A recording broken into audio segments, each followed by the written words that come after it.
Mama, we made it.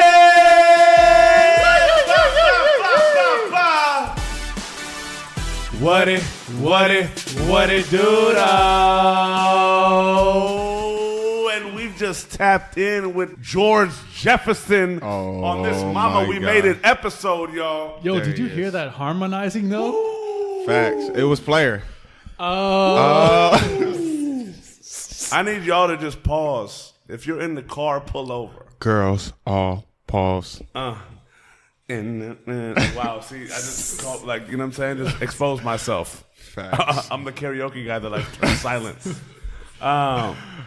No, but without further ado, we got one of, like, in my eyes, one of the most talented and creative creators in just the culture in and of itself. Thank you. Young boy. Thank you. George Jefferson. George Jefferson. You feel me? Clap it up. Clap it up. He's here. Thanks for having me, man. Oh, it's absolutely. Thanks for having me. I appreciate it. Yeah, for real. Yeah. It's wild because, like, it's been like a manhunt for George because really? I've been hunting George since he was Jeezy. Just on some, like, and it's crazy because, and when I say hunt, it's like, look, it's more so of like the goal was to chop and just like vibe and just like understand, you know, the depth of the person behind the craft. Yeah. Right. And it's one of those things, telltale, you know, where being around like-minded individuals, being around moments within the culture that, like, you'd always cross paths. Maybe it'd be an event here or a couple in a week or this, that, and the other. And it was one of those things where sometimes it takes iterations to get that. But how beautiful it is when you get to truly appreciate somebody's journey as a human being into their journey as a creator. It just makes it that much more Organic, authentic, straight magical, up, magnificent, magnificent. You know, off top, Beautiful. this is extravaganza right now, dog. marvelous. You bitch, you. Marvelous. No, but to be honest, thank you so much for coming on. This is going to be an incredible Thank you guys episode. for having me, man. Yeah. I'm more excited than you guys probably are. I don't know, but I appreciate this for real, man. Likewise. Awesome, man. I mean, look, we got the tea, we got the water. They don't understand what's going on. He was very We got guwap and yams. Looking straight at George. You know what I'm saying? I got yams looking at Eric de los Prados. Come on. Orale. The vibe is set. Orale, mio. Facts. And y'all gonna be hearing a few coughs here and there. I've Right. already said it, so don't let it like percolate. But we got the tea, though. allergies. You got to We hear got it. the tea. Bang. You feel me? Yeah.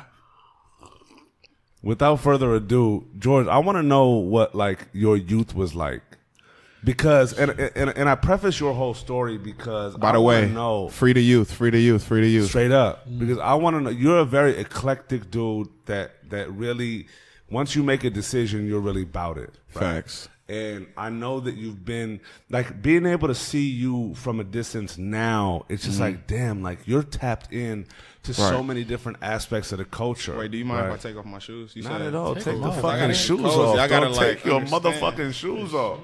I wish I had a fucking masseuse here to give you a foot massage.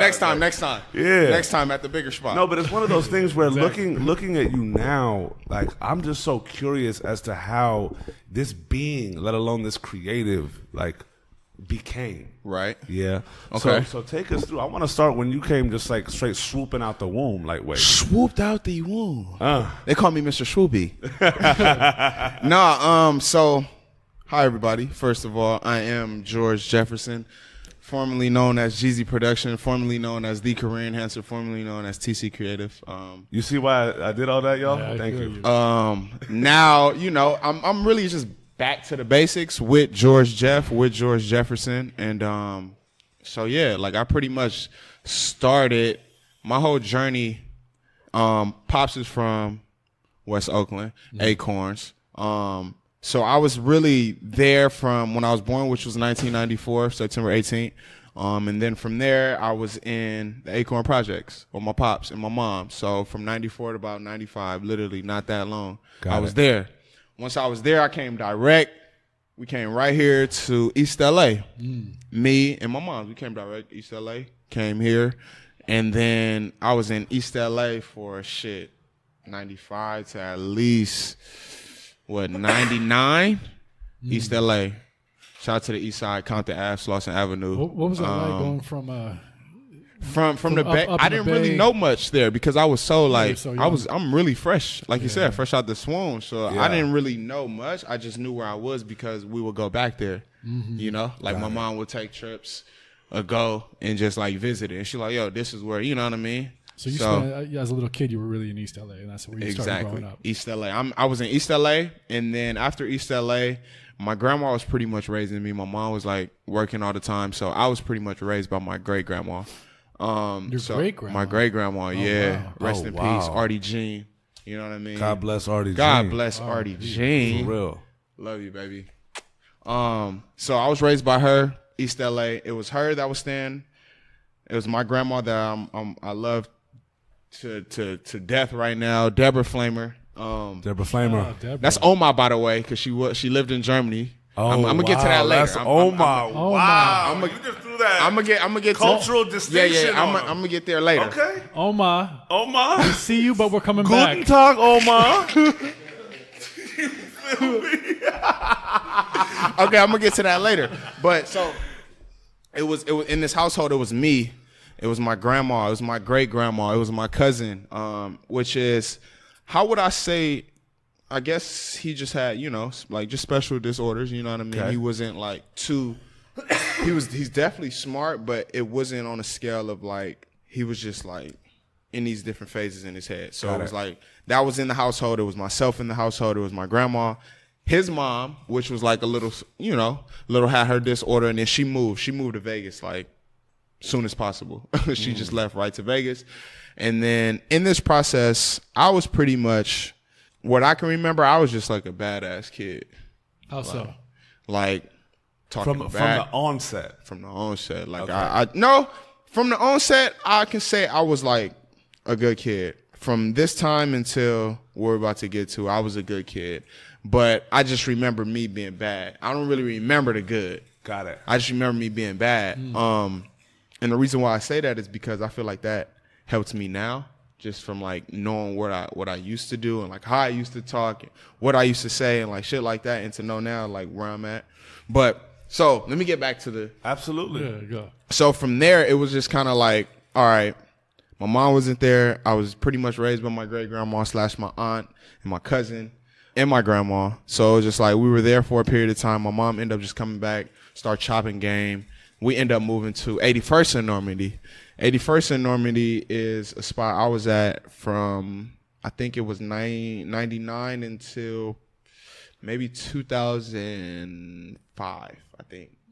Yeah. And I was there maybe even a little bit shorter. I'm not too savvy on the exact time, but I know I was on 81st in Normandy for a very long time. We lived in this back house. It was a pink house. Forgot the address. It was just me and her. Back house. Good Christmases. You know what I mean? What kind of area was it? Was definitely like. Was it like the hood, or was it? It like was definitely the hood. It was Hispanics. It was blacks. The hood over there, I think, was Hoovers. Yeah, it was the Hoovers. Word. It was the Hoovers, the Fidus Hoovers, and something else, and like the A-Trays. Word. I don't remember what was going on, but I knew it was a bad neighborhood now, because when I pass by there now, it's still like the same thing. Got it. And it's still the same shit that's It's going crazy on. how like as kids, it kind of like you really can't, grasp especially it. when you're younger, you really can't establish that kind of setting. It's more of just like, this is a neighborhood. This is a neighborhood, this is right? The home. And then another thing was, I didn't really go outside like that. Only time I went outside was when I was at my auntie house or when I was at somebody else's house. My mom didn't have me outside. Oh, I wasn't an outside kid. I was always in the house. I was always like just doing shit in the house. My mom and my grandma would just buy me everything. So like all my shit would be in the house. I had my own room since birth. I had my own room. Got it. I had all the toys, everything. I had everything I wanted. So like she was like, you don't need to go outside. You got everything in here. Oh, so that setup was lit. Exactly. I didn't really have to go outside until once we moved. So after this 81st, we moved to 91st in Normandy, which is right up the street. Now we're in How old are you right about now? Around here, I think I'm 9 to maybe even like 7 to like fucking, how old was I in middle school? Fucking 13, 14 maybe? Yeah. Till that time. What was elementary like? Elementary. I want to start at preschool. Preschool was player. Take me to preschool. Preschool and kindergarten I'm just moonwalking back a little bit. Yeah. Preschool and like kindergarten was player because I think I was just like more focused then at that time.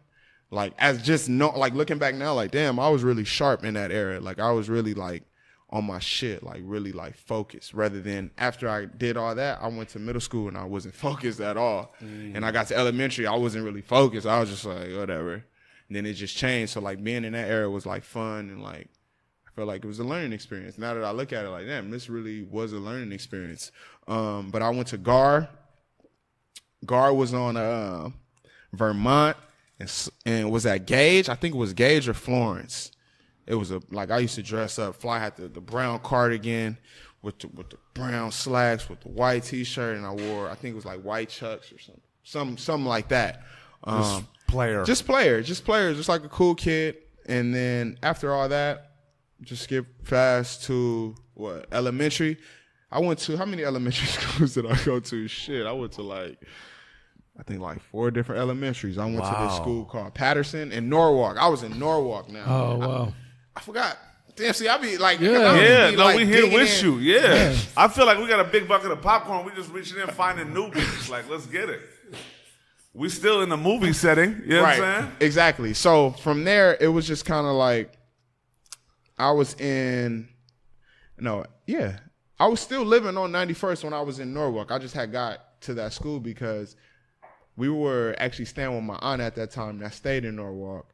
And I was too bad to be at the schools in my neighborhood, so they tried to send me to another school. Were you getting kicked out of school? I was getting kicked out of school. For what? Just like acting up or fighting or what? Not even fighting, just acting up, talking crazy to the teachers, talking crazy to the principals, like spitting at them, doing dumb shit, like just yelling at them, punching holes in walls. Where was that coming from? Just as a kid, because if you remember, you were. I'm gonna tell you, it's just because one, my pops wasn't around, so it was just me. I do what I want. My mom was just babying me. My grandma was just I was baby. I was just anything I wanted. Yeah. And I was just I felt like. No brothers, sisters? No, I'm the only child. Only child. So maybe that could be it, but I really don't know. So it was just kind of one of those things where I was more so, I'm not going to say ruthless, but I was just just wasn't really caring. I didn't really have no care in my heart then for some reason, which was, I feel because one, my pops wasn't really around. And when he did come around, it was just it was nothing. It was just bland, and it wasn't inspiring. It wasn't motivating, yo, son, let's go. Boo, boo, boo. Our pops, I have this idea. It was never none of that interaction. Yeah. It was more so, I'm going to go see him because he's in Bakersfield locked up. And I'm kid going to see this. We driving to Bakersfield, and it's just why am I here? I don't even want to be here. I know he's in this situation, but I don't want to be here. I don't want to see this, So that was another reason. And then just not just in a space where, like I said, I felt like I cared about anything. And not saying I was trying to hurt anyone or do anything. It was just you're just lashing out. Exactly. Just acting out. Exactly. That just sounds like a kid that didn't know really how to express certain types of in-depth emotions at that time and just lashing out. Exactly. That's exactly what it was. So that point, I was just okay, I got to figure something out. So once I was on 91st and Normandy from 9 till about 13, elementary, I went to Patterson. In New York, I was still staying on 91st, but we ended up going to Norwalk with my aunt. So I was at Patterson Elementary, and then I went to Jersey Elementary.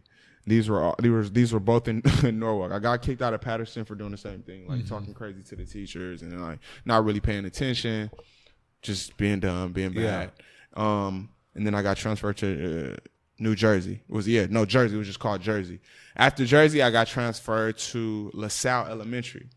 LaSalle was back in, what street was that on? It was on 81st, no, not even 81st, 70 something.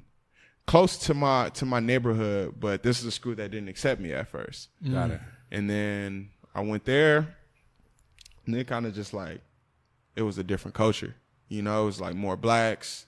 You know what I mean? Not a lot of Hispanics, not a lot of whites. It was literally just like a black school, you know? And I feel like that's where I got the culture from that school. And being there around these different, just like auras and vibes and like, just like seeing, cause at Patterson and Jersey, everybody was good there. You know, and to see, like, go to this school and, like, see, like, okay, it's this guy over here. He's talking cool, but he's my color. Like, he's not disrespecting the teachers, you know? So those previous elementary schools were more, like, white and Hispanic? Exactly. Or more Hispanic? It was more Asian. Oh, it was like Asian culture and white culture, yeah. Oh, so you were out here, like, outsider as fuck. Exactly. Man. Okay. Exactly. And a bit Hispanic, yeah. Yeah. Yeah. Okay. So that's I was interesting. it was just something different. Yeah. Which was cool. And then once I got back to like, you know, the heart, it was just like, okay, I see these guys aren't talking back to teachers. Like, why am I doing this? Like, if they're not, like, why should I be doing this? So that kind of like changed my mental then when I was like, I'm not going to do this anymore. And once that happened, I got to middle school.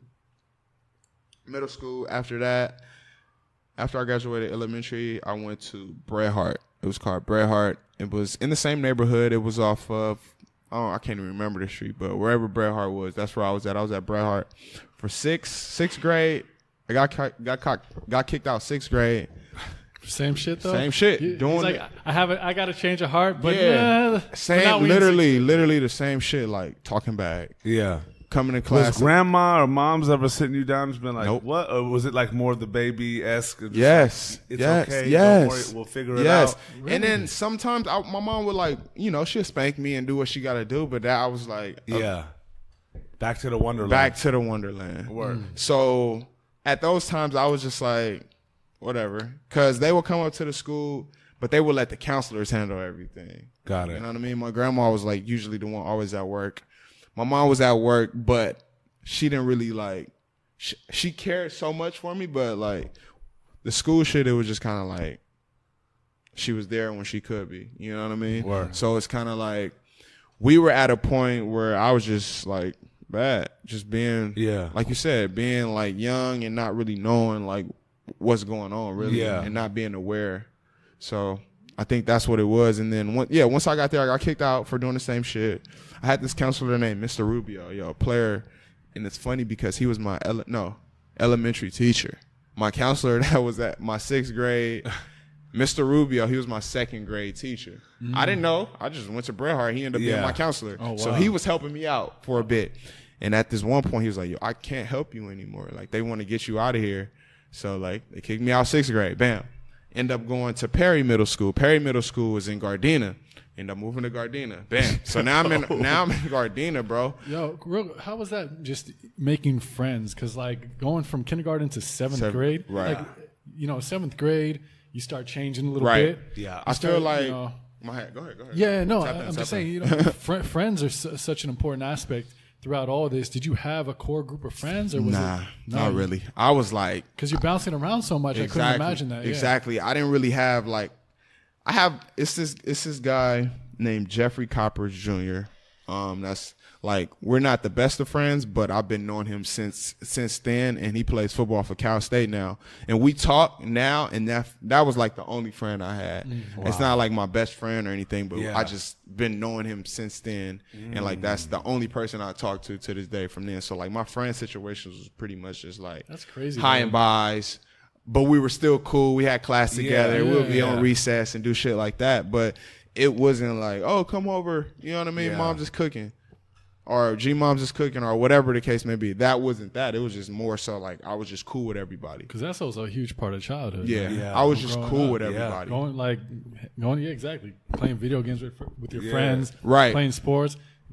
Sleeping at your friend's house. Exactly. Doing those things. Exactly. That's a huge part of like the development. Exactly. Absolutely. Of a kid. Exactly. And like as community. And it's like you out here acting out basically stemming from a very like isolationist feeling, and it's continuing. Right. It's lashing out along the way. Right. Yeah. So now that you guys said that, like I totally forgot about, I skipped Norwalk situation. When I was in Norwalk, my mom and my grandma. They put me in sports. This was when I think, how old was I when I was there? Norwalk, I think like 6 or 7. I was playing at the park. They had basketball, football, soccer, softball, and I was playing all 4 of those. So at the time, they had me in sports, and I was drumming. I was playing for a drum squad. So like I was doing like drums.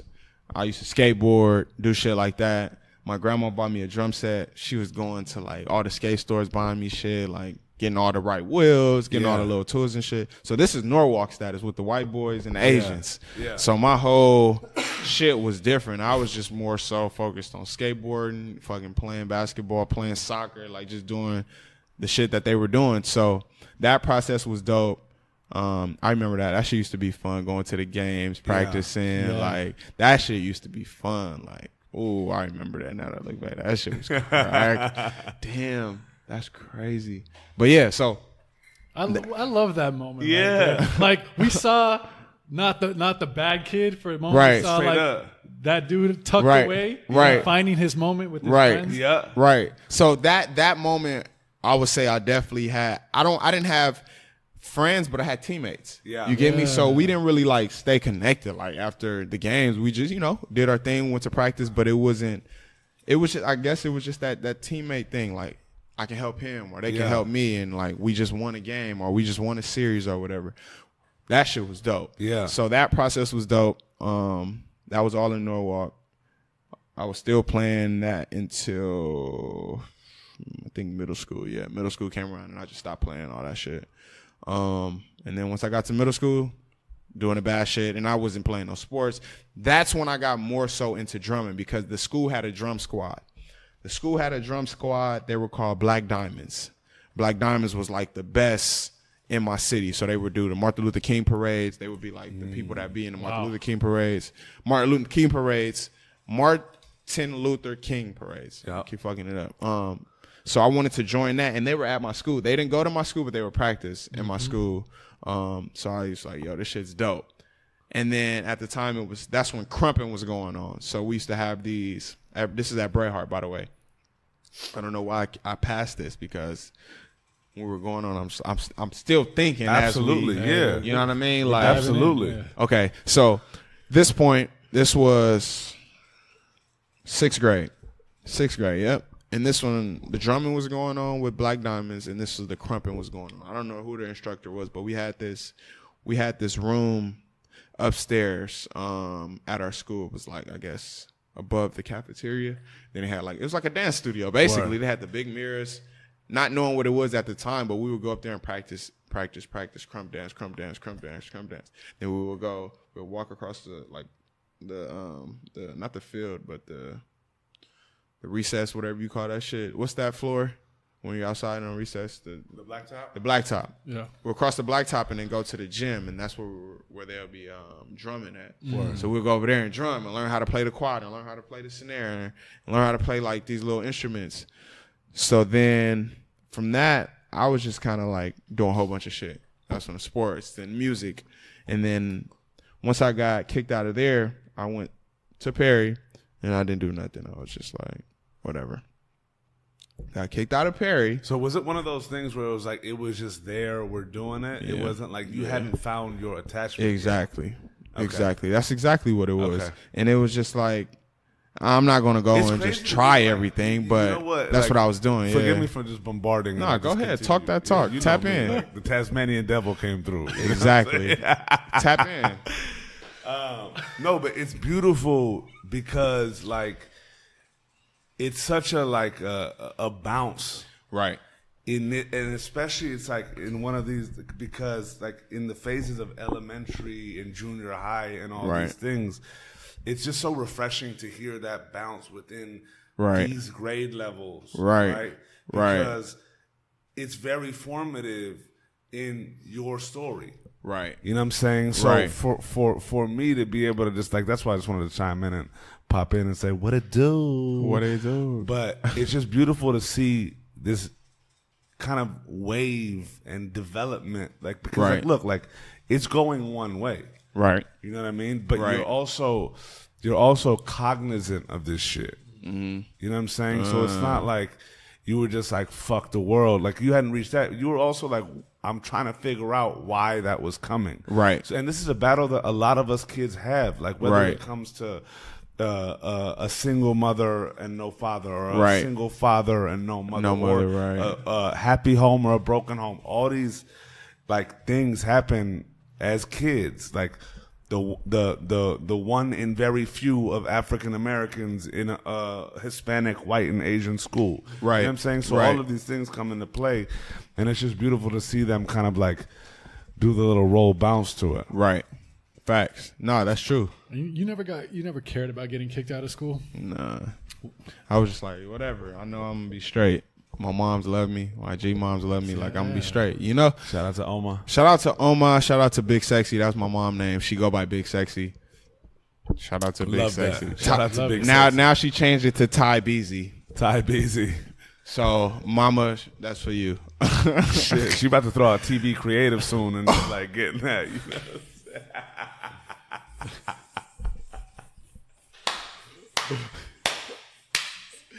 Yo, that's TV creative. That's for you, Mom. Go ahead, tap in with that. That's you. We get it all set up too. Come on. So, like you said, I feel like, yeah, bro, that's pretty much that's where it was at, and like caring about it was kind of like, yeah, my mom. I feel like my mom and my grandma cared, but my grandma cared enough, like more. So it's like, I know I'm gonna be straight. Mm-hmm. So like me getting kicked out, it was like, all right, I know it's more to life. I know. So they were kind of looking at it like you're their baby. They know you're good. Exactly. They may have an idea of why you lashing out, so they just kind of giving you rope. Exactly. Yeah. Exactly. Okay. Exactly. Yeah. Exactly. Okay. Like not even kind of, but like here, Giving you rope. Exactly. Yeah. That's my baby. That's Georgie. Yep. So it was just like, okay, cool. Because it'd be a different issue if that's Georgie and like, what the fuck's going on with Georgie? Exactly. Okay. Exactly. Okay. Exactly. Cool. So from there, it was just kind of like, okay, 7th grade. After I got kicked out of Bret Hart, I went to Perry. Prairie, I was there 7th grade. How was 7th grade? 7th grade was cool. I actually have some friends that I still know from Perry, but I don't like talk to. But like I had a couple friends there that I can be like, okay, cool, hit them up on Facebook and be like, all right, how you doing? Blah, blah, blah, shit like that. But that process was cool. I was actually in that grade. I was in special ed classes. After I got kicked out of Bret Hart, they put me in special ed classes. He thought I was insane because I was doing all this shit. I was talking back and punching in walls, like spitting in faces, like just like I said, doing the wild shit that I was doing, like extravagant shit. Not because I'm dumb, but literally I was damn near too smart, really, and I was just acting an ass. So that point, I was just like, even when I got in those classes, now that I think about it, I was like, yo, this shit is crazy because it's some kids in here that really don't know nothing, then it's some kids in here like me that's just bad as hell, but they know what they're doing, and some of them are here just like really like lost, and they all need help, which I'm pretty sure I needed help at the time because I should never been acting like that anyway. So 7th grade, that was my whole process. I remember when I first got there, for like the first 6 days, I was in regular classes, like big classrooms, and then it was like, nope, send them over there to the smallers. Yeah. So the Smallers. Literally the classroom was like 6 people, bro. Yeah. 6 people in the class. I was in this class all day, like, and in 7th grade you have different periods. Yeah. I would go to the same class. Wow. Like it would be different like subjects, but math would be in the same class, fucking English, all this shit would be in the same classroom. Were you lashing out as well in there? Hell yeah. Yeah. Hell yeah. I was like, they just gave way more rope in that. Exactly. Okay. Exactly. And it was like I wasn't going too crazy to an extent, but I was definitely like still being bad and like disrespectful and talking back. Yeah. Were you kind of looking at it ever like, why the fuck am I in here? Or was it more just like that shit was like too comfortable in that motherfucker. Okay. Literally, it was too cozy because they were helping you out throughout the way. Like it was just like, here you go. Word. It was handed to you. You know what I mean? Especially because they knew like I was just a bad kid, but I was like smart, and they knew I like had something in me. I guess I don't know. They just seen the maybe this. They probably seen it then and was like, okay, we just helped this kid. So it was just kind of like giving, and like they was teaching me everything, like step by step. Like I was learning everything step by step. And they took time with me after school. Like I was doing after school programs and like staying with the teachers and like setting up little community games and doing shit after school, like talking to like the after school program to do like little workshops with the students and shit. Like this was 7th grade. So I was doing all that. 7th grade was the first semester, had those classes. Then they transferred me back to classes. They were like, let's see how he does. Let's put him back in the regular, what did they call it? I forgot how they called it. They said the regular community or some wild shit they named it. The principal named it. Let's put him back with the regular people. Yeah. So they put me back with the regulars. And then they was like, we're going to see how he's going to act with these kids. So I got back in there. I was cool for a minute. And then I was just like, still just lashing out. Like when the teacher talked to me, I was just like, I ain't really fucking with what you got going on. Like I ain't doing this shit. Because she was just like, just do it. Like it wasn't like how in these classes, they're helping you. You know what I mean? These teachers are just like, whatever, like college fucking professors and shit. They didn't really like guide me through it rather than in these special ed classes. Oh, you do it like this, and this. Like I was getting helped. Yeah. You know what I mean? So I was just like, whatever. And I wasn't really doing nothing in these classes. Like when they put me back in the regular classes, I wasn't doing homework. Wasn't doing none of that shit. I wasn't giving no fucks. Yeah. So then the principal seen that. The principal looked like Arnold Schwarzenegger. He tried to help me so bad. And I started dissing him. And I was just like, yo, you just look like Arnold Schwarzenegger. Like, shut the fuck up. Like, damn. He kicked me out. I was like, damn, I got kicked out. Like, really, that's what I told this man. He kicked me out. He was like, I tried to give you chances. And then that's when I went back. And you said I look like Arnold, so. Exactly. That's when I went back to Bret Hart. They let me into Bret Hart again. And this was second semester, 7th grade. Because I didn't stay the whole first semester of 7th grade. I mean, it was 2 semesters. So first semester I was at Perry. Second semester I was at back at Bret Hart. Went back to Bret Hart. They tried to help me out. I got kicked out again. And I went back to Perry. And they accepted me. That's when I went back. And it was just like one of those things where I was like, yo, I really don't know what the fuck is going on. Like, still acting up. And then that whole process was, let me like figure out what the fuck I'm gonna do. I started getting back into drumming. I started doing like what they used to call them, talent shows. I was doing the talent shows. I used to be the drummer for the talent shows. I used to be like a little stand-up comedy. What switch like in your head to just be like, what did switch? I really don't know, bro. Was that moment where you're like, all right, you know what? I'm not fucking around no more. No, it wasn't that moment. Okay. I didn't be like, oh, I'm not fucking up no more. It's just like the shit just happened. Yeah. I guess it was because I don't know, maybe I was tired of getting kicked out of school, but it wasn't like, oh, let me start doing good. It literally was just there. Just more organically just kind of developed. Exactly. And then our class would do all the talent shows. Like, so we were the dope special ed class. So like we would do all the fun shit. So like I would be a part of that and like set the shit up and be at the school doing that. So that's when I got back 8th grade. But I was still doing bad in class. Like then now at this point I was failing. I wasn't going to PE. I wasn't dressing. I was just not doing the actual work and still being bad, but like still like being able to do these shows and shit. Absolutely. Just because I was a cool kid. So at this point I was just like, all right, I don't know what's going on with me. Let me start drumming. So that's when I really started drumming with the drum squad at Perry Middle School. At Perry Middle School, I was drumming. They had me on the cymbals. I was just on the cymbals for a very long time. Just on those. I didn't get a chance to go into the marching band because my grades were bad. Yeah. I was talking back. Like, I didn't get a chance to do nothing. I was just sitting there practicing with them. Yeah. And then I was just like, yo, what's going on? Like, why can't I get it right? So I didn't have nobody to talk to about it. It was just going on in my head. So I'm like, whatever, fuck it. I'm gonna keep doing what I do. Like, I started doing that. After I wasn't able to drum, I started like eating more, and that's when I got like big. Like I just started eating. Like we had this Diana spot by my school, and I never used to eat after school. Yeah, I was eating every day. That's random as hell, man. Where do you think that like? Where did that come from? I feel like that came from. Just like, yo, you know, just eating. He's like, so out of nowhere, you know, I was just like, fuck it, I'm gonna start eating, and then I became big. And I'm like, I'm saying here, wait, how we go from the drum squad to the eating squad? Like, that's not a smooth transition. Yo, Give me that though.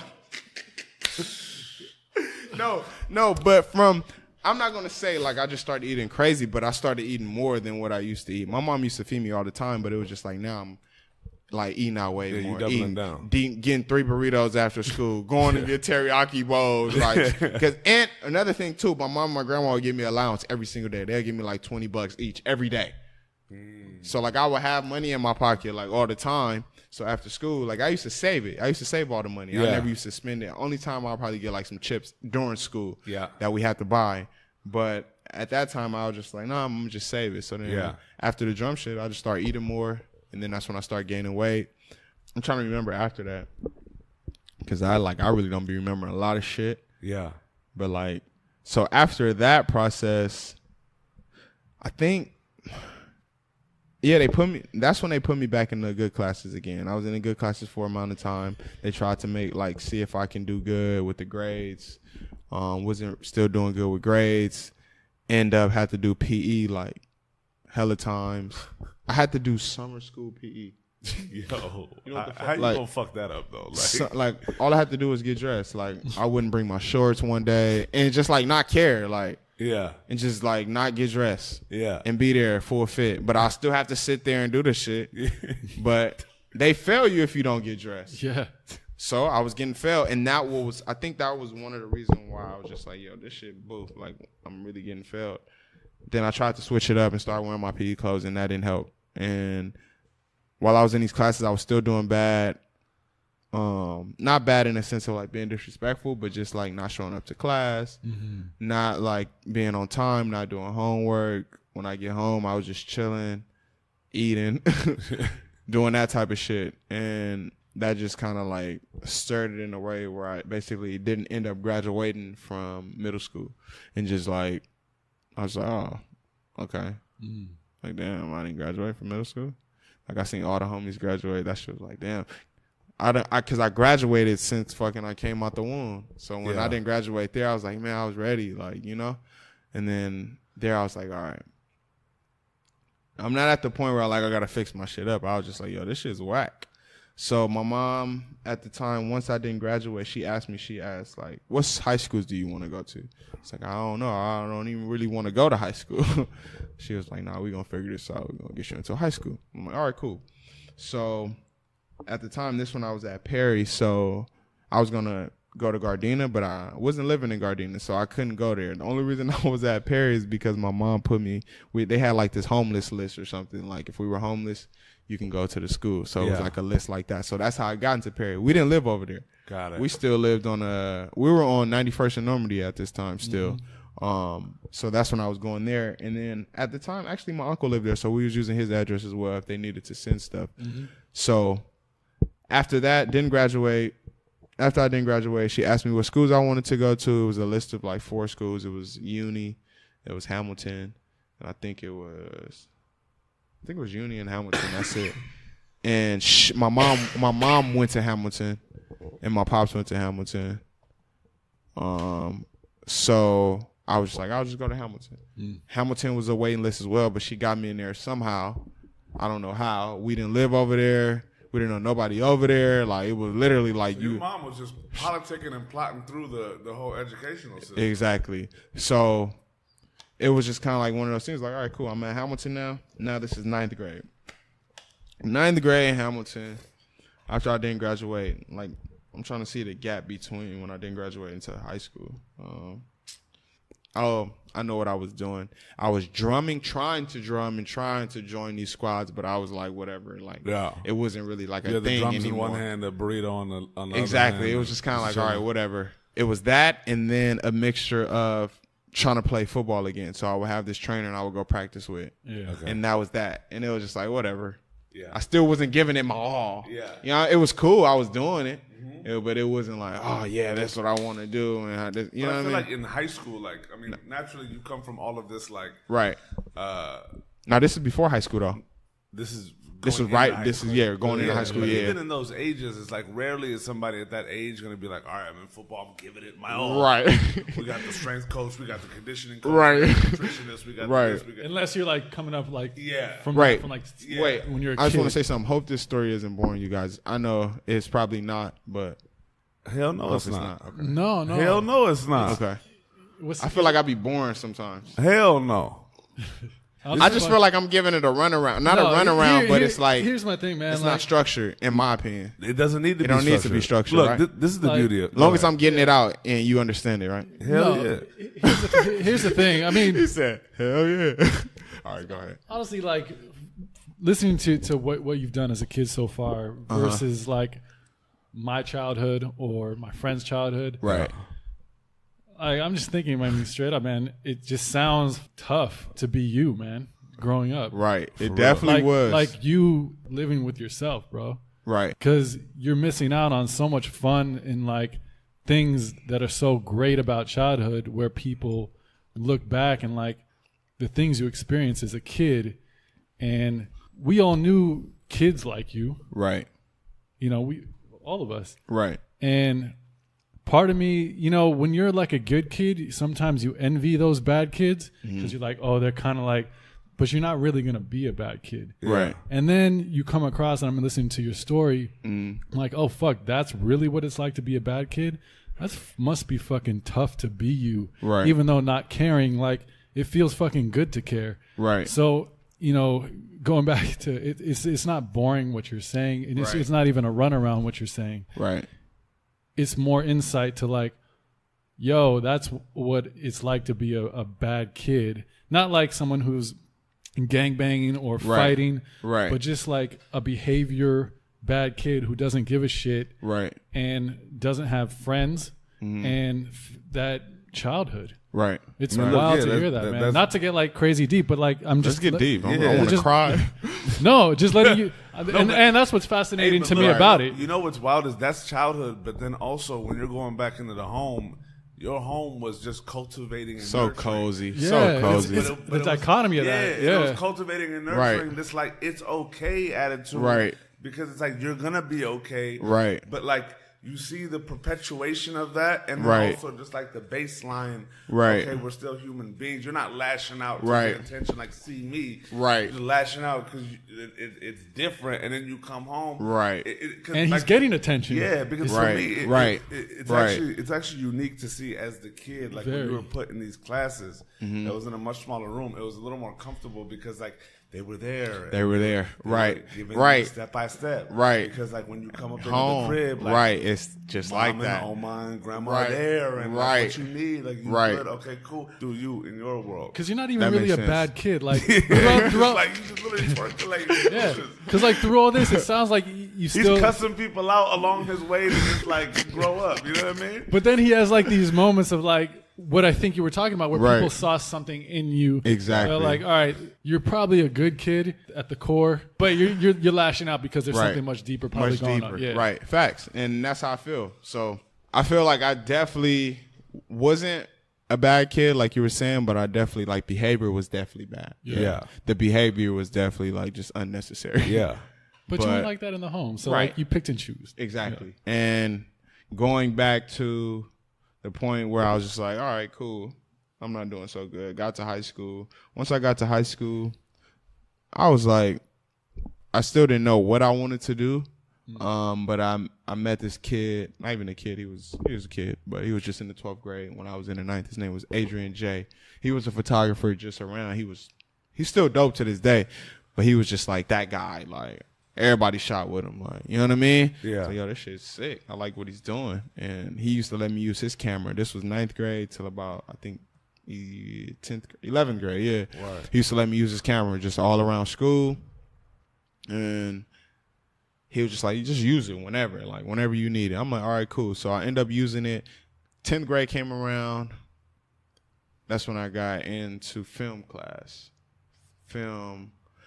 And I didn't really like, if I can get into like a dark room now, I probably would know what to do, but I just probably won't, just because when I was in this class, it was like I did it, but it was Yeah. you know what I mean? So at that point, I was just like, okay, I'm just learning, and I'm gonna just learn it. How's your behavior right now in high school?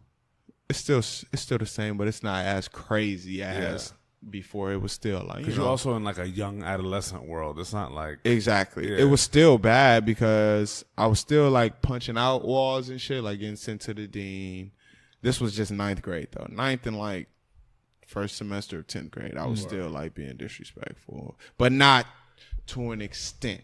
You kind of probably knew you had to be a little more tempered in that environment. Yeah, like, for sure. With, like, for sure. 9th grade, and you got like other adults. Exactly. So it was kind of, and then even actually when I got to high school, I went straight to special ed again. Okay. So I was in special ed in those classes again until about like 11th grade.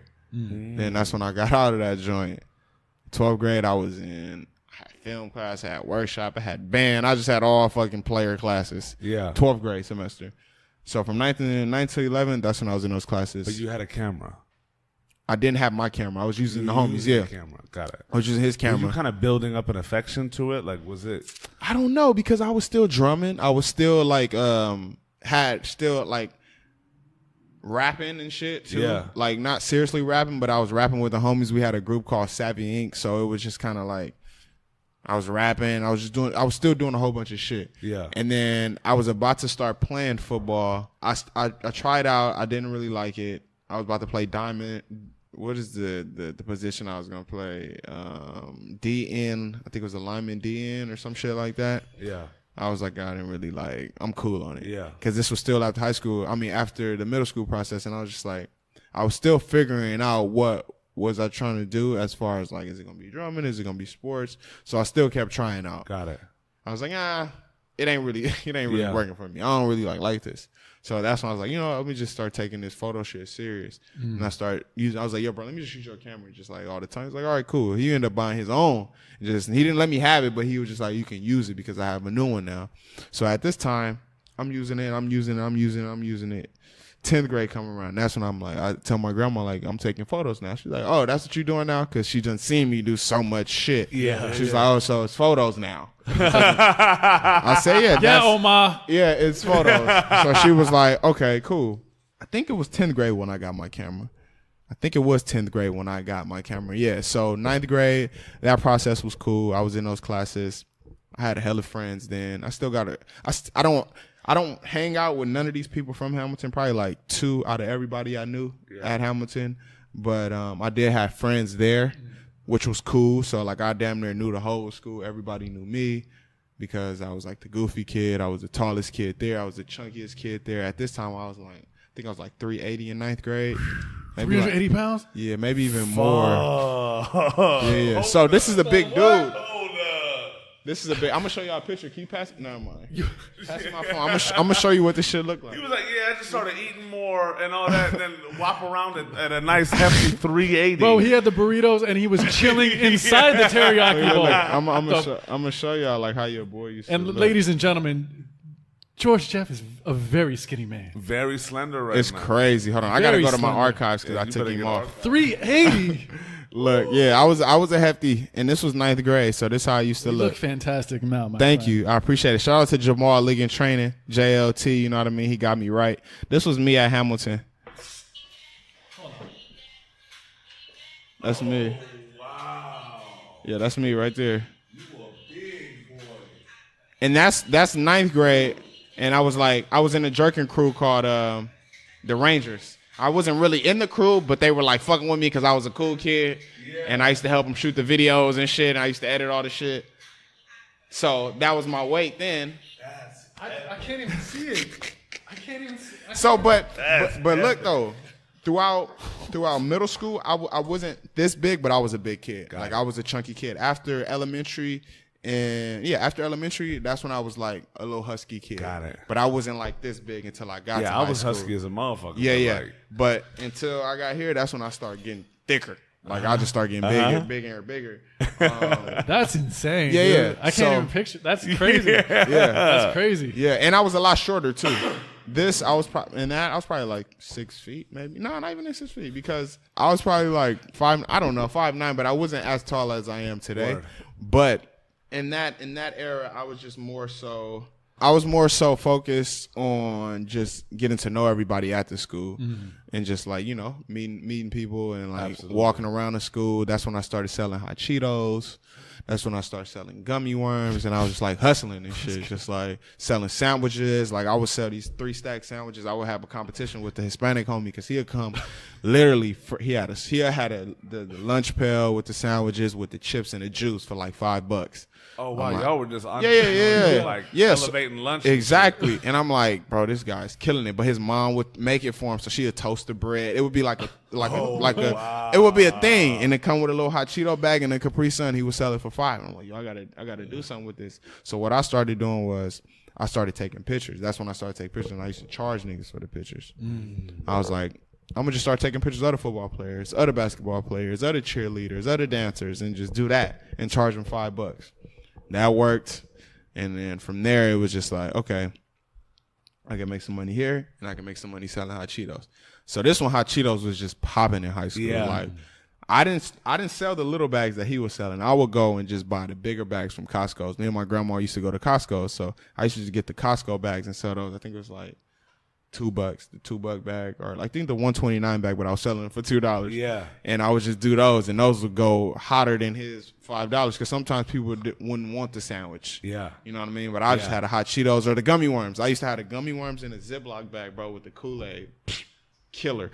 The gummy worms, I used to go get the gummy worms from not Smart and Final. What's the other one? It's a Smart and Final. It's Costco's. And it's like another store like that. I forgot the name of it. Not like a Ralph's or a Vons or anything. It wasn't like that, but they sold in bulk. Neighborhood John's. It might be John's or Vons. I don't know. One of them. But I used to go there and get the gummy bears, and then I used to get the Kool-Aid and just dip them in there and put them in the freezer. So the day after, they'd just be cold, hard, and like fresh. Wow. So I would do those. I would do those with the chips. I would do the chips for $2, and I would do the little small Ziploc bag for like, I think it was like $1 or some shit. So I would do those, and those would go. Yeah. They'll love those. So that process, I was hustling, doing the photos and doing the little snacks and shit. The video you guys just seen, that's when I started doing the jerking shit. That's when I was hanging around the Rangers and like just dancing with them and going to these different events. Then I linked up with these guys named Savvy Inc. And this when I started rapping. I started producing shit with them. I started making beats. We started fucking just going to parties, rapping, doing DJ sets, and doing little random shit. So you were just like blossoming. Yeah, bro. Yeah, I was just blossoming. Totally different person. Yeah, I was just doing that, and then that was the jerking era. So we were cracking during the jerking era. We had this one song called 4 Fingers Up. This is crazy to like talk like this, like it's like 30 years now. But it's just like, so at that, it was just, we were just rapping. We did shows, we did music videos. I'll show y'all the music video after. And I was just at a point where I was like, I was just really just having fun, even though I was still bad and I was in these classes, but I was just having like a lot of fun then. Word. And I had my camera with me everywhere I went. Awesome. So not my camera, his camera, the Nikon. He had a Nikon or something. It was like a good ass Nikon then. That's funny. I fuck with Nikon, but I started on a Nikon, but I don't really like have a like thought of like getting one now. That's the funny part. And then when they asked me like, what you think, Nikon or Canon? I don't know, but I started on that Nikon. But so 9th grade, I was doing that, rapping, selling candy, and taking pictures. Doing the rapping shit, I slowed down taking pictures. I was just more so focused on rapping and making beats and shit. My grandma got me a little MIDI keyboard, set up the little studio in the house. I had the mic. Yeah. I was making all my own shit. I was recording all my own shit. The homies would come over, we'd make beats, or I'd go to their house, we'd make beats and just start, doing our shit. So this was me coming out of 9th grade, I believe. Yeah, 9th grade going into 10th grade. 10th grade came around. And that's when the actual group formed, Savvy Inc. We were always together. We was like, we should come up with a group. Savvy Inc. 10th grade came around. That's when we started doing like more shows and shit. Like we would do the pep rallies. We would be at doing like talent shows, just doing like all the shit inside school. But we didn't go to the same school. They lived in Compton and I was in West LA. So like we would meet up in between and go to like shows in Gardena. We'll have schools in like Paramount. We'll have schools in like Lakewood that we'll go to and just do like pep rallies for this one song that we had. So from there, I was just like, okay, cool. This is cool. It's fun, whatever. But I still like this photo shit. This shit cracking. I like editing. I like just seeing people smile and shit. I'm like, oh, this shit tight. Cause rapping, nobody was really smiling all the time. Yeah. I was like, I fuck with the smiles. Like I like the sound of that. Yeah. You know what I mean? Rather than like yelling and shit. Yeah. So I was just like, this photo shit is dope. Let me start taking photos of the group. Like, let me start taking the photos of us. Yeah. So I started doing that. Once I started doing that, we started getting cracking. So I basically like built the brand for us and shit. Not even knowing it, but I was just taking pictures of us. We were hiring photographers. Adrian was actually one of our photographers as well. The group leader or member that started it with me, Adam, his brother was Fastest Studios. No, not his brother. His uncle or his cousin was this studio company called Fastest Studios. So they shot our videos for us, and we were Gucci. So that was 10th grade. Once I got to second semester of 10th grade, I was in still in these classes. What was I doing? I think I was just still like doing all this rapping shit, doing all the photo shit. Then it expanded to me getting my own camera. That's like, I think ending of second semester, 10th grade. My grandma was like, "Are you taking this serious?" I'm like, "Yeah, it's cool." She's like, "You want a camera?" I'm like, "Yeah." So I was just like on Google, I was like, what's the best camera I can get? What kind of lens do I need? Where can I get it at? How much it is? So I did all my research, wrote it all down, sent her like a nice little letter. She was like, "Yeah, I'll get it for you." Went to the Army base, got it. And I just had my T2i. I had a Canon T2i Rebel. Rebel Canon T2i, yeah. And I was shooting with that from the end of the second semester of 10th grade to I think senior. Yeah, till I was a senior. Yeah, I had that joint. Where else? I had that, and then after that, I was in a phase where I was like, I want to start shooting rappers and shit. Let me start sneaking in these clubs.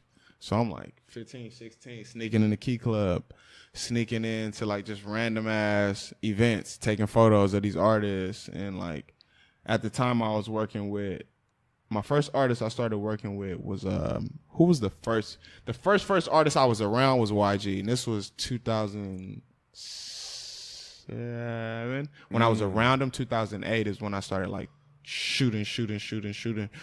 And then 2010 when I was just shooting for him. And that's who I was like with for a very period. It was him and his rapper homie, or his best friend, PC. They formed Push's Inc. together. So I was shooting all their, like, not even music videos, but just like day-to-day shit. Yeah. I was doing like all the day-to-day shit. Just like little cool shit like that. Then I started fucking with Problem. And then once I snuck into the Key Club, that's when I met Problem. It's funny. I met Problem. What? I met Problem fucking, I didn't meet him, but we ran into him at a show. Me and my mom and my grandma used to get comps to the state line. They used to get comp for like any show, any concert they had, and there was a concert that Snoop Dogg put on. Yeah. And Problem was staying in our same hotel, and his room was next door to us. Mom was like, "Yo, that's the dude that just got off the stage." So we went in there, we was talking to him, and then after that, I ran into him again at the time when I was shooting, which was 10th, 11th grade. He's like, "Yo, like, you know what I mean?" I was like, "Yo, you remember me?" He was like, "No, I don't remember you." So I told him the story. He asked me what I was doing, broke down the story, like what I'm doing. He was like, "Yo, I want you to film some shit for me." Start filming shit for him. Stopped filming, snuck into his show he had at the Key Club. It was I think it was the Mollywood 2 show or Mollywood 3 show. And from there, it was just like on and cracking. Like I was around him all the time. So he was around everybody. So I just started networking. He was like around Snoop. He was around Wiz. He was around I Am Sue. Like all these guys that's just doing shit now. Yeah. He was around. So I was networking and like, you know, shooting shit, and they would see the work. Did your mentality pivot? Because like now you have the camera. Now you also, not only are you like building your entrepreneurial bug, you're more entrenched in the community. Mm-hmm. You found a love for the camera right now, right? So now your camera hustle has taken you into like the culture. The culture, yeah. Right? We've literally seen this discussion of like kid that truly feels he's alone, to starting to blossom, to a little more comfort, to testing out every single water, to really like taking steps into like doing the Cheetos, doing the gummy bears, right, to doing the crumping, right, picking up the camera, keeping it around, right. Then now you're using that like love of the camera and having the camera into like jumping into the culture. Right. A lot of kids had cameras, but they're not over there sneaking into the key club. Exactly. Right. So you're finding your kind of own here. Right. Was there a shift like in your mentality because you also weren't taking a lot of shit like things too seriously. Right. Exactly. So now you're like in these like scenarios where it's not only the culture, but you have an intimate relationship, and also your craft is being like looked upon as necessary and needed. Right. So you're adding value, and you're also in a position that nobody at your age is really in. Right. So was it starting to make sense? Did it mean more, or were you still like spitting at the tour manager, fucking like, you know what I'm saying? Let's just be real. There had to come a point where it was just like, yo, like, fuck the tour manager. Because you have one of the most unique like, trajectories up. Yeah. Right. No, because at that time I wasn't on tour yet. So when we get to that part, my mentality definitely changed, but it was still the same here. Okay. I was still like, because I wasn't on tour or nothing at this point. I was still like in school, but I was still talking back to teachers. I wasn't teachers. I'm talking about your craft now. No, after, but I'm still in school. So you saying like, am I still doing this? But like, were you starting to see a love for this? Nah, not really. Okay. I was just doing it. It was just hustle. Yeah. Despite like who you were around and starting seeing. Nah, it was just still, I'm still. Okay. I'm just in it. I'm just in the moment, and it's like it's going down. Respect. I did have a thought of like, okay, I'm doing something dope right now. Maybe I can take it somewhere. So at the time, like I said, I was in these photos classes or these film classes. So I was doing film, but I was still taking photo on digital. Like I never learned how to use film until I got into this class. I realized that my camera could record. I didn't know it could record, bro. Like I was just taking photos. Oh, so this whole time you got this new camera. Yeah, I got this new camera. I didn't read the manual. Didn't know about the video component. Exactly. Until maybe like 11th grade or something. Maybe like, 11th grade when I figured out like this camera could actually record video. Yeah. I'm like, yo, this is dope. It can record video. So then I start really just shooting all the homies in the hood. Like shooting day-to-day videos for them, shooting little rap videos, shooting like the jerking videos. I would go to all the jerking events and just shoot those videos, edit them up. Were you posting the stuff up anywhere? Yep. I was charging to post them on Facebook. I would post them on YouTube. Really just doing shit like that. Exactly. And I still got all this content to this day. Like I got hard drives, all this shit. Yeah. That's amazing. So from that point, I realized they could record. I started recording. I started doing more content with Problem, more content with YG, more content with Ty Dolla $ign. Like I was pretty much doing hella content with all the West Coast artists, pretty much. Not the TDEs. I worked with Schoolboy before, but not like directly with Kendrick or directly with Absol. I know them, but the artists I was working with like consistently was the Ty Dolla $igns, was the YGs, was the DJ Mustards, was the Joe Moses, was the Young L's, was the I Am Sues, was the Problems, is still all these names. The Dizzy Wrights, the who else? The list goes on from the West Coast. But I was doing all this content, and at the time I was getting paid for all this shit, like, cause I was like, yo, I need to be getting paid for. You're still in high school at this point. I'm still in high school, bro. I'm not even in 12th grade yet. That's great when you start getting money in high school and start getting paid and working. It's a great feeling. Exactly, and like he was saying before, like I had the hot Cheeto game going crazy. Then I had the gummy worm, so it was like still money coming in because I'm still doing it. I didn't stop until I think the first semester of 12th grade of selling like chips and shit and the candy. I was still stacking up from that. I still got bread from that today. Like, you know what I mean? Because I just tucked that. So at that point, I was just kind of like, all right, cool. I gotta just turn up on this video shit. You know what I mean? Then I started shooting like little stories on the kids at my school. Like a guy named Bahati, he was doing fashion, so I would shoot like little fashion piece on him. Then this chick that tried to do music, this dude named Jayhawk, I was doing a piece on him. The Rangers, how they started the jerk and shit. And did you start to be known among the community as like the go-to guy? Yeah. So you started becoming. Yeah, it was pretty much that. Like I started becoming that. People like, yo, we need him. He's dope. You know what I mean? And he's fast. Like I edit, I still do it to this day, and I even could. I can. I will. I am. I'm doing it now. Like my edits, I can. Like I'll shoot this whole episode and have it edited tonight. Like that was my thing. Like got it. I'm like that. And at that point, that's what it was. That's what people was like, yo, he just shot this and it's done now. And that's what made it like, yo, he's the go-to guy because I was so efficient. And then I was just like. Do you think you were so efficient because you were getting that feedback and you were also getting paid? Like, it was like a reward for your work as opposed to like. Just doing it. Yeah. Right. Which even if I was just doing it, it was still like. Because I remember times I wasn't getting paid. You know what I mean? But I was just passionate about it. Yeah, I was just like, this shit's dope. And I can edit it this fast. Like, you got something to finally like care for. Exactly. That's what it was. Like I started caring for it. Even though I did care for the drumming, but this was like a whole different care. I don't know. It was just like, I feel like, yeah, that's definitely what it was. I was definitely caring more about the craft and like trying to learn more about the craft and like get better with it and start shooting more videos. And when you do get the positive feedback, when you actually care about something, because there's a level of vulnerability, right? Yeah. Because now it becomes personal. Right. Now you're putting yourself into something. It's so when you do get feedback, if it's positive, you know, that helps your esteem. Absolutely. Right. Helps your confidence. And it helps you want to keep going. It's super motivating. Straight up. Right. Facts. And I feel like it's motivating for somebody that was in the same position I was in. Yeah. And the position I'm in, like right now, like damn, knowing that's what it took to get here. Like that's motivation. Like that's like damn, I was doing all of this and now I'm here and I don't be tripping at all. Like I don't be talking back, I don't be spitting, I don't be punching. Like I don't even have a thought of doing that. It's like it's motivating to be like, oh damn, like that's crazy. I was really doing that. But now to see like I'm really doing what was doing then, like the photography and the video shit, but on a whole nother scale. Like now it's dope to see it like that. Absolutely. Like it's so like motivating to me, like to get up every day and just do the shit. Like 1,000,000,000%. Close my eyes and shoot Odell Beckham.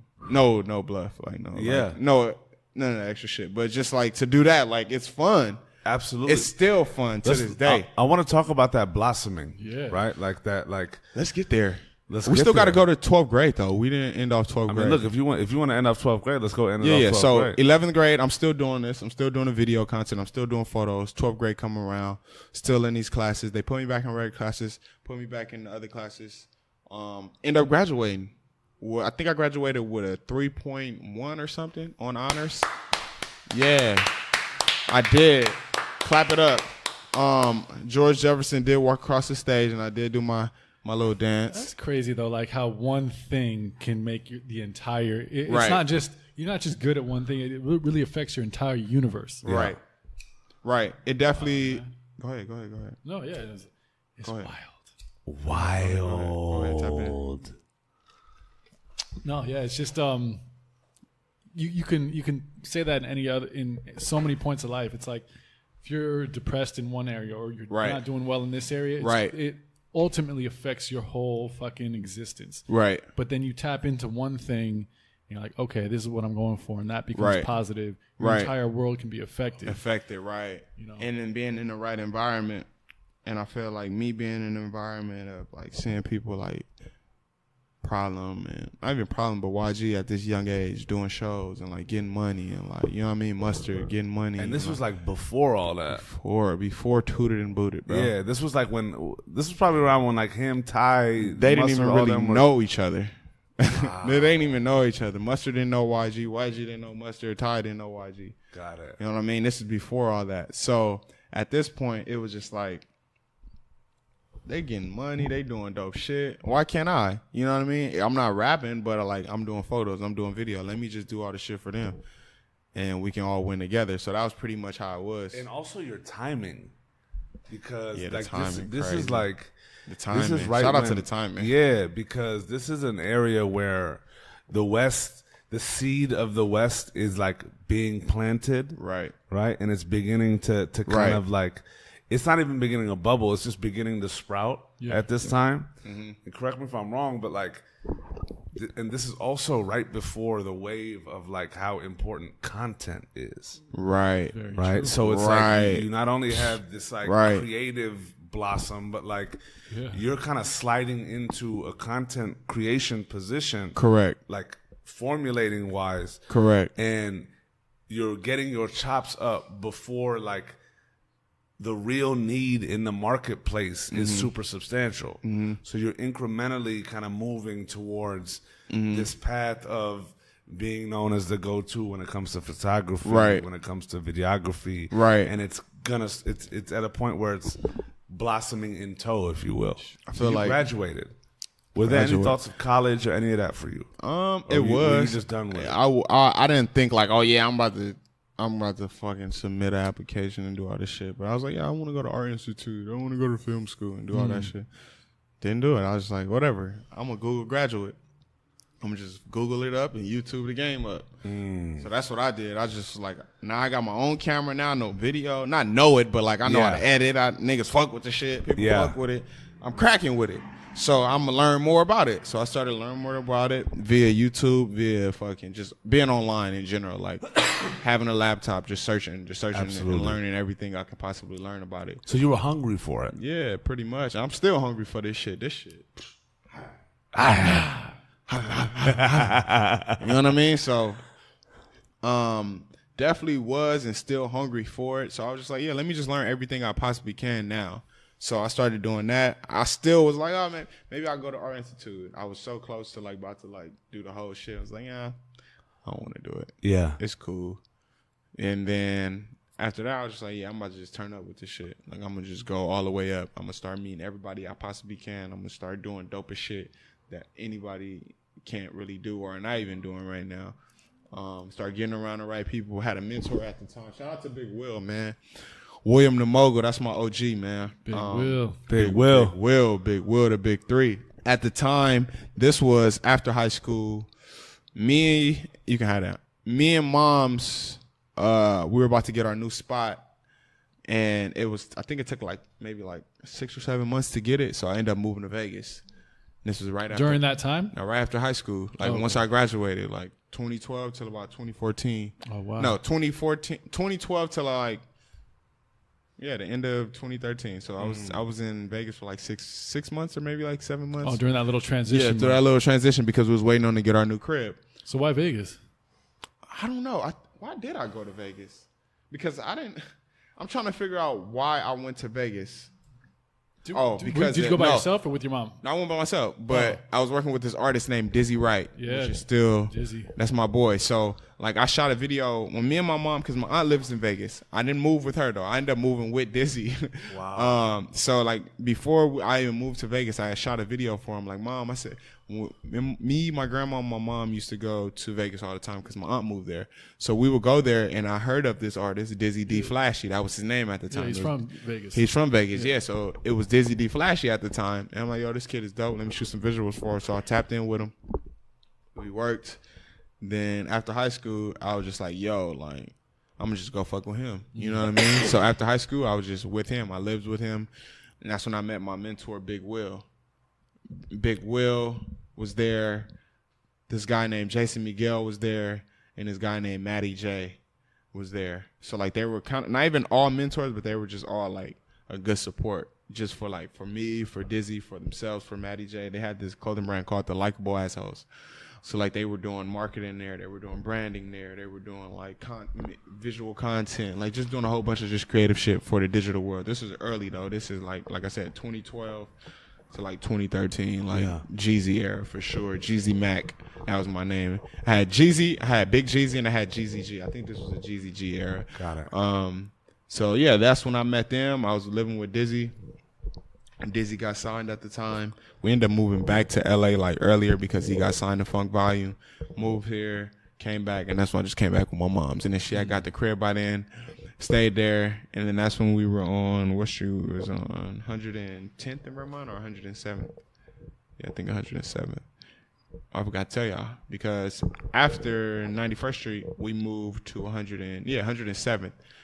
Then she got tired of driving me to school every morning in high school. My bad. I wanted to tell you. I wanted to add this in there. So at that time, she got tired of driving to school every morning, which was high school. She was just like, yo, yeah, we're going to move over there. So we ended up moving over there. So after high school, that's when we were moving back to the hood, basically, because we moved to West LA. We ended up moving to a good neighborhood just for me to go to school, and then we went back to the hood. Literally, it was so good over there, and then we moved back. Like, I was on 107th, and then we moved to Sherborne and Cascio off of Pico and La Cienega. Yeah. I was right there, bro. So that was from... You're right down the street from school. 10th, 11th, 12th grade. And then after that, that's when she was like, yeah, we got to go. I can't do it. And we were staying in a one-bedroom.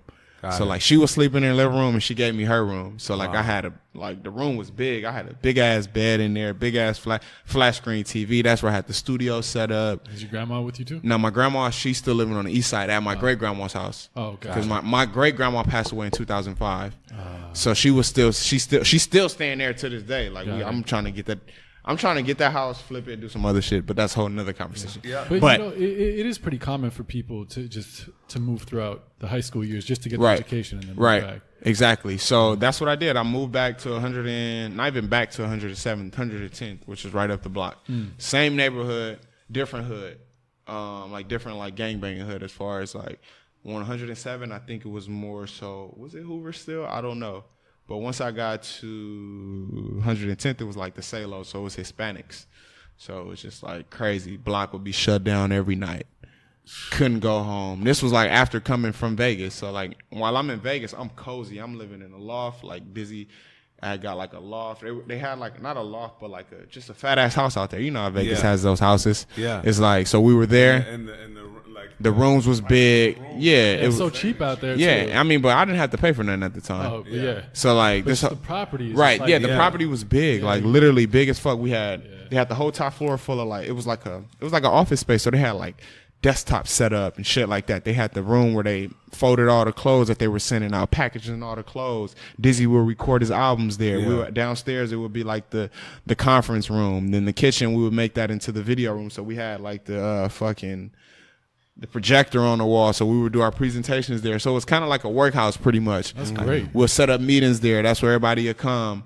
So yeah, then I moved back to LA. And I'm moving to 110th to Vermont. 110th to Vermont, I was like, oh shit crazy.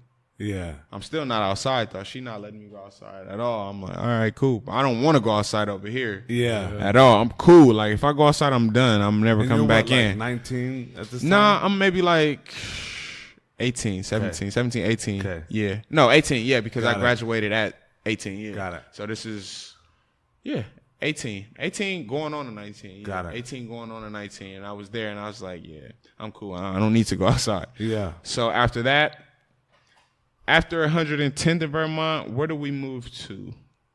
Where's we at?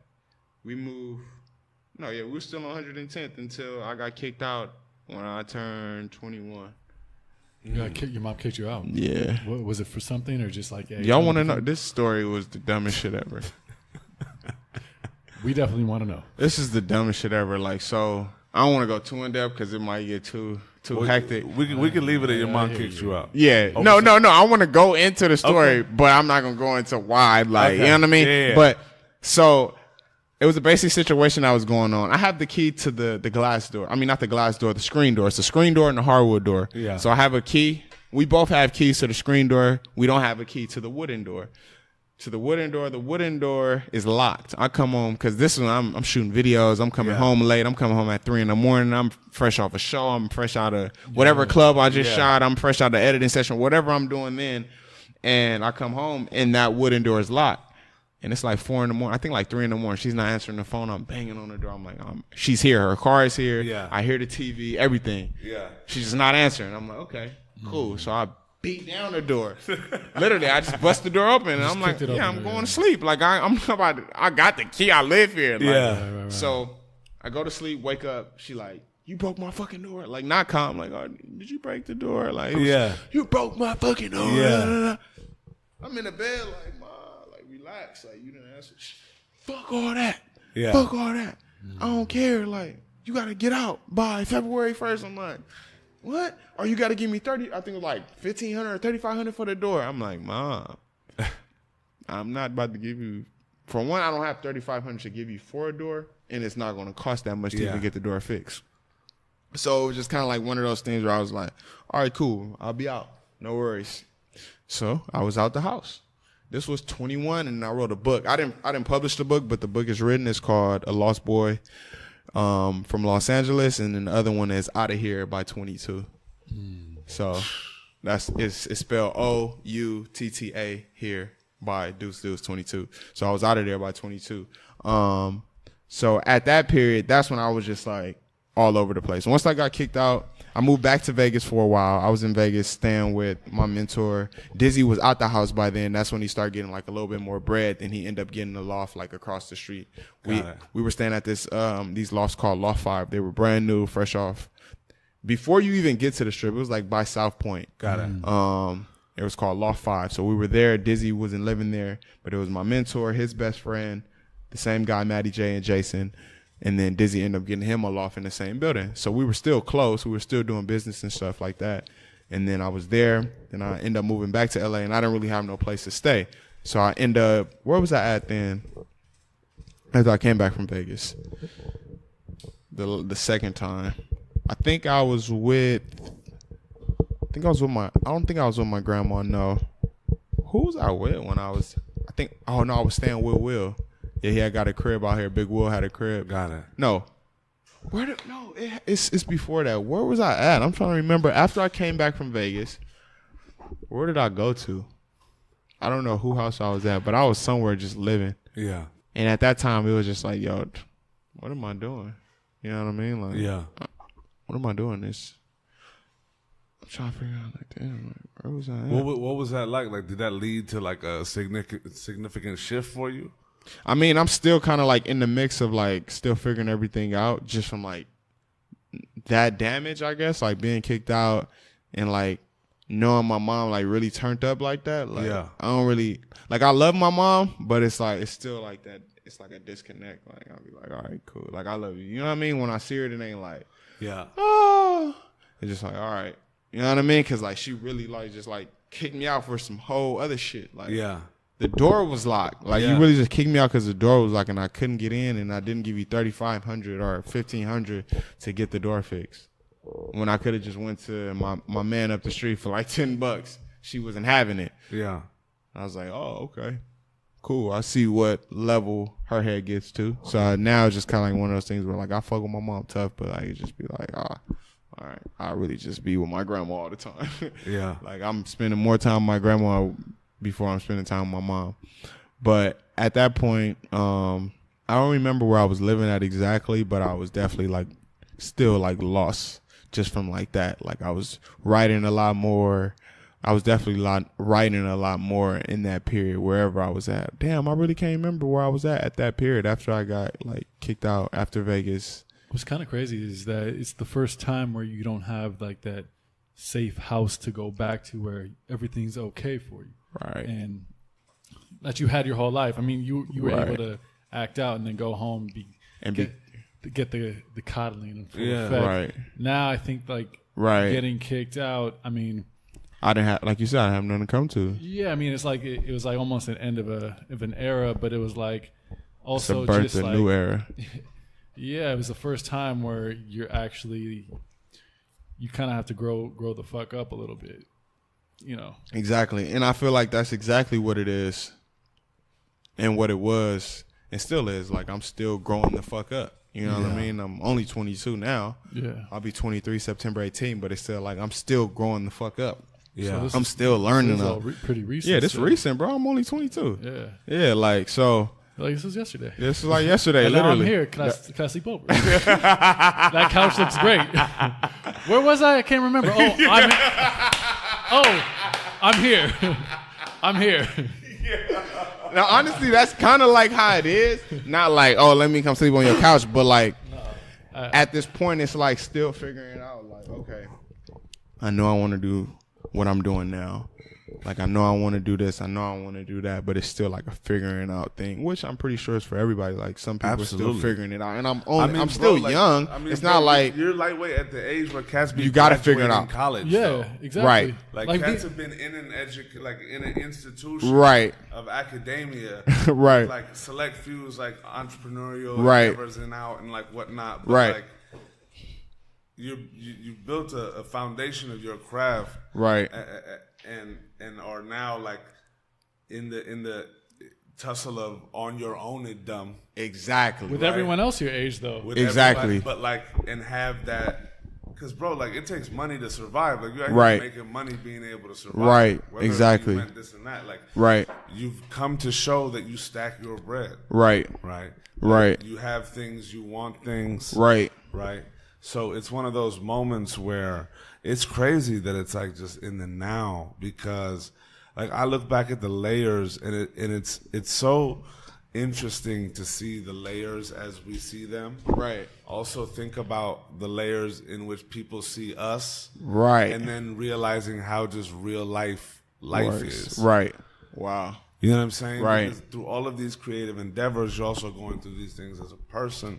You're working Right. with different artists, which is blossoming into different opportunities. Right. You're not in college, but like you're Google University PhD. Right. Like you've shown that like when you have set your mind to this craft, like it started to become more real, and you started to really like formulate an identity of your creative self with all of that, right? Because it just made you better. And now it's like the young cub of the crib, Right. right, is now on some Bossing up King on you shit. punk Yeah, bitches. but it's No, now out in the wilderness. You know what I'm Right. saying? You still got Right.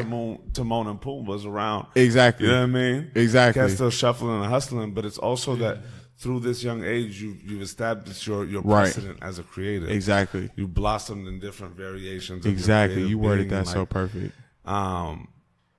Yeah, it's wild. Like what I want to talk to you about, like your craft and where you want to be taking it now. Like what, and not even on like give me your 5. No, it's just like when you think Let's tap about in. your creative being now, like instead of what do you want to do, what are the things that you like dream about doing, and what are the, because you seem very in tune with tech. Oh, my God. And also just like the different facets of creative, Man. and always being a step ahead. Yeah, Man, so right now, man, I'm just right now. My headspace is in like I want to just be able to help people, but like I want to focus on myself. If you get me, like I want to like get myself to this highest point of like not being smarter than everybody, but just like learning everything I possibly can learn and like do everything that I possibly can do and like just touch different like areas.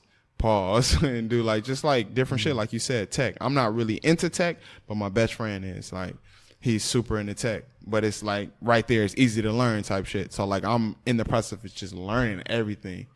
Like why not? absolutely. So like as far as like creativity, like I'm planning on like just so much shit, just to like from like workshops to classes to fucking like just creative like trips to like Joshua Tree to just talk and like, you know what I mean? Like just literally communicating happiness through art is what like I'm trying to like get out. That's big for coming from the bad kid, man. You know what I mean? Just like that's all I want to do is just because, like you said, from being a bad kid and not knowing I was really happy. Like I was happy then, but like not really appreciating the lost. happiness. Exactly. Exactly. So now it's like I just want to communicate happiness. That's all. I just want to That's a beautiful I just thing, want to push man. that out. Like Yeah. all the bad, let me just push it out and just show good. You know what I mean? Like I don't want to like have nothing negative about it. Like it's all like happiness and positivity. So I feel like now it's just more so like I said, building and learning, you know what I mean? And getting to know myself to the highest. Like, okay, damn, I really know me. Like, you know what I mean? Is this a new kind of thing that's been recent? Or Hell yeah. So this Hell yeah. is all the culmination of what's going to be going on. Hell and yeah. Kind of Hell realizing that. Hell yeah. Hell yeah, bro. Like this is all like shit, not even 6 months, like 4 or 5, maybe 3 months. Like all just new. It comes every day. Like just thoughts. Like what motivate? I'm trying to like figure out What like, motivates What was it? Because that's a switch. That's like a Right. hard line switch. Yeah. I feel like what motivates it is not being able to have my own shit. You know what I mean? Not being able to come back to that, like you said, to that cub. Like, you know what I mean? Like I still like even though where I'm at now, it's not my cub. You know what I mean? So like that's what motivates me, so I can have my own cup and have my own Tesla and have these things that are like, you know what I mean, and just travel without a breeze, like, you know what I mean. So like that's what the motivation is. It's like that's where I want to get to, and like do the shit that I really love, rather than, which is not a problem, shoot for everybody and like do all this shit. Like I love helping people, but like I want to be able to help them in a way where like I can just inspire the help. You know what I mean? Inspire to help, which is like, say if he likes to take photos and like I like to take photos, but like if he need help on something, like I can inspire him through like my work. And he's like, oh, I can do it this way or I can do it that way. Like, but he can help him better. Like he can help the kids better. You know what I mean? Like, so with these workshops, like I would get like 3 or 4 different photographers that like I'm inspired by and they're inspired by me and they can help. You know what I mean? And what I'll do is set up the back end and like set up these keynote presentations and like do like, I feel like shit that's just like inspiring rather than like hands-on. Like I'm hands-on, but like just, what'd you say? I said building the community. Building a community, building a platform, building a new generation, building a new concept, just building a new idea and building a new like thought pattern, I guess, you know what I mean? And just being able to think different and think bigger and like think larger and like excel on everything and like whatever I think of, like that's what I want to do. I just want to be able to excel and like if I think of, oh, let me fucking do a Polaroid show, like I don't know, but like excel on that. Yeah. Like what can I do to make that better? Like it's not just a Polaroid anymore, you know?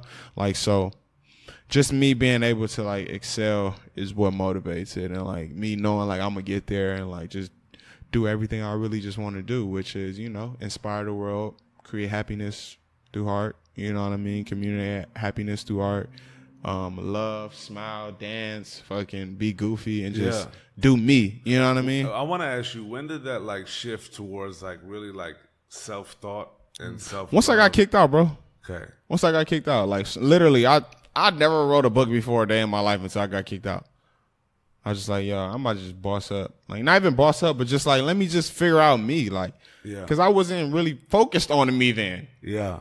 I wasn't. It was just like, I'm just doing what I want to do, not like really like coming home. You had comfort of home. Exactly. Yeah. And that's always been the refuge. Exactly. Right? That had always been the, like, it's all good. Exactly. So now it's like, I got to really learn who I am, you know what I mean? So, like, even us having this conversation, I'm learning who I am still, lit. You know what I mean? Yeah. So it's like, because, like, I don't have conversations like this. Yeah. You know what I mean? Like, I'm not talking and be like, oh, like, damn, so tell me about this. Like, now I'm going into these situations to pull it out. Like, okay, damn. I took it there. I went there. Like, I was going through this. And I did that? Exactly. That happened? Exactly. Yeah. Exactly. So, like, that's the motivation as well. Like, me being bad, me being disrespectful, like, that all motivates me to be, like, just to be the best I can possibly be. Mm-hmm. And just be, like, the smartest I can possibly be and be, you know, the creative I can possibly be. The creative I can, like, just expand. Like, I just want to be able to expand all areas. Yeah. If it's fucking editing, if it's mixing music, if it's making music, bro. If it's swimming, like whatever it is, like I want to be able to just do it all and be great at it all. I mean, bro, you lost all the weight. You made lifestyle switches. Right. Yeah. Right. How'd you do? I'm just, for my personal curiosity. I got the tummy tuck. Like my G. Like how'd you go from 380 to 95 pounds? My G? No. Right. I did go to 380 to 165. Yeah. Fuck. But I'm back at 185 right now. Heavens, okay, so no. just 200. Oh heavens, no. 200 pounds. Oh my God. Sorry, 200 pounds to 225. My bad. Yeah. So,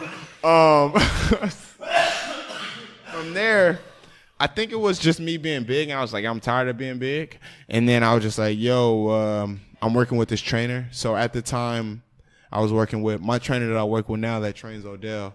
He was working with this company I was working with at the time, and they were basically creating content. I mean, I was creating content for them, and I wasn't really working out. I was still big. But I was shooting for these athletes. You know what I mean? And maybe around, I think it was 2015 is when he hit me back up like, yo, let's work again. I was like, I'm not really trying to work, but we can work if you work, like if you be my trainer. You know what I mean? Like, he was like, for sure, I got you. Like, just shoot the vids and I'll get you right. So I did that for like 6 months. So we were working out Monday, Wednesdays, and Fridays, Tuesdays, and basically Monday through Friday and Saturday. So like we would swim, we would do sleds, we would fucking run hills all day. I would eat chicken, broccoli, and rice every day. Drink a gallon of water, which I still do to this day. And I would do that literally. I think I was doing that for the first 3 months straight. Start falling off. the first 2 weeks I was doing it, I was still eating bad. So he was like, yo, bro, you got to switch up your diet. Like, you still can't be eating all this bullshit out here. I'm like, all right, cool. What do I do? Go to Costco, get you some chicken, get you some broccoli, get you some rice, you know what I mean? Make it simple, like get you some containers and just make your meal. So I literally was doing that every single day. I would come home and make about like 30 pieces of breast, you know what I mean? Oven it, you know what I mean? Put it in the oven, bake that joint, little lemon pepper. And then I would do that every single day. I would go with him from, I think it was 11 to like 12. I'll do an hour with him. You know what I mean? Monday, Wednesday, and Friday. And then like 30 minutes in the pool Tuesdays and Thursdays, and an hour on Saturdays on the sleds. So that's where I was doing that, and that's amazing. Pretty much got me where I'm at. Like, not even to say that's the thing. Not only do you have determination to do it, but you also utilized my having tool. An elite trainer. Right. He's so elite. Like, that's crazy. Like, you feel me? Right. Like, a lot of cats have elite trainers, and they're just like there, and then right. they go in a fucking, you know what I'm saying, the straight taco truck afterwards. You feel me? Right. Facts. Which is true. But I didn't. I was just like, I can't be big no more. Like, it's Dude, cool. You transform. Yeah. I'm like, like, right. It's like, it was just like, I'm too big. My bad. It was just like, I'm too big. Like, I'm not moving You're too big. Yeah, I'm not moving. Sprawled out at the table. He has his legs. No, not like big like that, but like weight wise. I'm still big. I'm still a 6'6" young man. But I'm talking about like weight wise. So it was just kind of like, I wasn't moving how I wanted to move. I wasn't in these clubs how I wanted to, you know what I mean? Yeah. Shoot. Like, I wasn't getting these angles I wanted to get. You weren't stealth like that. Exactly. So I was like, you know what? Let me just transition and transform. Like, let me just boss up with the body. You know what I mean? And that's what I did. And then I love the nonchalance in the light switch going off. Because that's a serious just light switch and you have them on. Right. You know what I mean? That's not like, I just decided that, I wanted to kind of boss up on them and did a little bit of boss here up and on the body. No, but that was true. I was really just like, I'm tired of being big. Yeah. I don't like being big. Yeah. Fuck being big, which is cool. No disrespect to anybody that's overweight. Look, I'm about to go in the mirror and have that conversation with myself tonight. I just like fuck being big. Yeah. Right. Nah, but that really was. I wasn't in the mirror, but it was just like I said, I wasn't comfortable. No, for sure. In my own skin, but I wasn't the kid that used to get picked on and be like, "Oh, you're fat." Yeah. I wasn't that. You personally weren't comfortable in your own. That's just a shift, though. That's just the beauty of a shift. Exactly. You know what I'm saying? Like that's what the gorgeousness about that is. Exactly. Yeah. So that's what that was. I got with the trainer, lost that weight, and I'm still in the process of losing the weight. You know what I mean? I'm still losing weight. I'm still trying to He wants to be 115, yo. I don't want to be 115. I want to be a solid 185, shredded. You know what I mean? And just you know what I mean? Like good. Like you see me, I'm like, okay, damn, he like the fucking people I be shooting with all day. Like you damn right. These guys be fucking. You know what I mean? It's insane to big, me. Like my height, but like walking in, like what's up? Like I feel like now I'm cool. Like I'm just too lean. You know what I mean? Like, it's like, oh, now I'm just too skinny. All right, I'm just too lean now. You know what I mean? Yeah, I feel that. Because it's like I can't get there, and this is still like, you know what I mean? I want the pack. I want all that. I respect that. So it's gonna get there. Yeah, it's just taking time, but it's like that's what I want, and I'm gonna go get that shit. So yeah, I did that, and now I'm just like focused. I respect that. Yeah, it's cool. You could have gone the other way. Right. Like you could have got kicked out and just downward spiraled. Yeah. Right. Which is almost become like a big baby at mama's crib. Right. Yeah. Right. Facts. Yeah. Facts. You know what I mean? Which is actually probably more likely. That's crazy. Facts. Right. Because it's been there. Taking a bath in the teriyaki bowl. Fucking hot Cheeto bags, just like chilling. You know what I mean? Mom, I need to do laundry.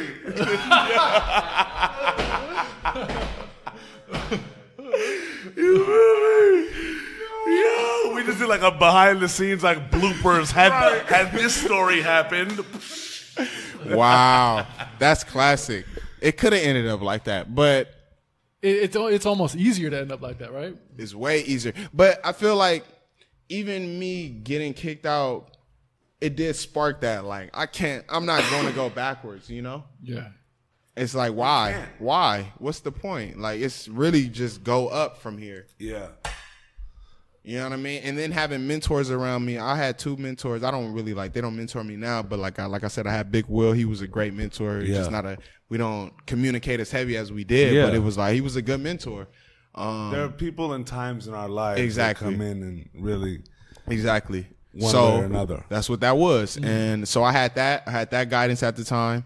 And now it's really just me guiding me right now. So I'm being guided by George Jeff.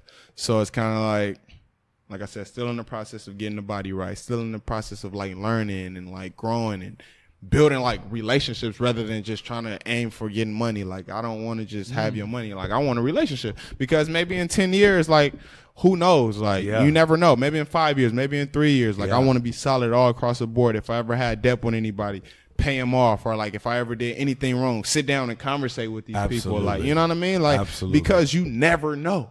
You don't. You never know, bro. What if the person may need you, or you may need this? And there's so much more depth in people than just doing work and functions. Exactly. You can go party with the CEO of Airbnb. Let's go to a barbecue. You know what I mean? Yeah. That's the type of relationship I want to build with whoever I work with. Yeah. You know what I mean? Beyond shooting their video, beyond taking photos of them, beyond going on tour with them, beyond clubbing with them, et cetera, et cetera. So it's just I just want to just be loved and fucking show love and fucking give hope and direction. It's crazy, bro, because your trajectory is just infinite and you're so young. Right. I'm really excited about having this conversation 2 years, 3 years from now. Right. We gotta have them every year, damn near. Then let's get it. But it's beautiful to see your hunger to grow. And look, one thing that I think the youth can learn or can really appreciate coming all this way is how much of an emphasis that you're putting on self. Right. Because it really starts with self to build community, or to be able to withstand the growing pains of trying to put big ideas together. Right. And I feel like a lot of us kind of get into this community. It's great, but we can only help as much for the group if we're more solid.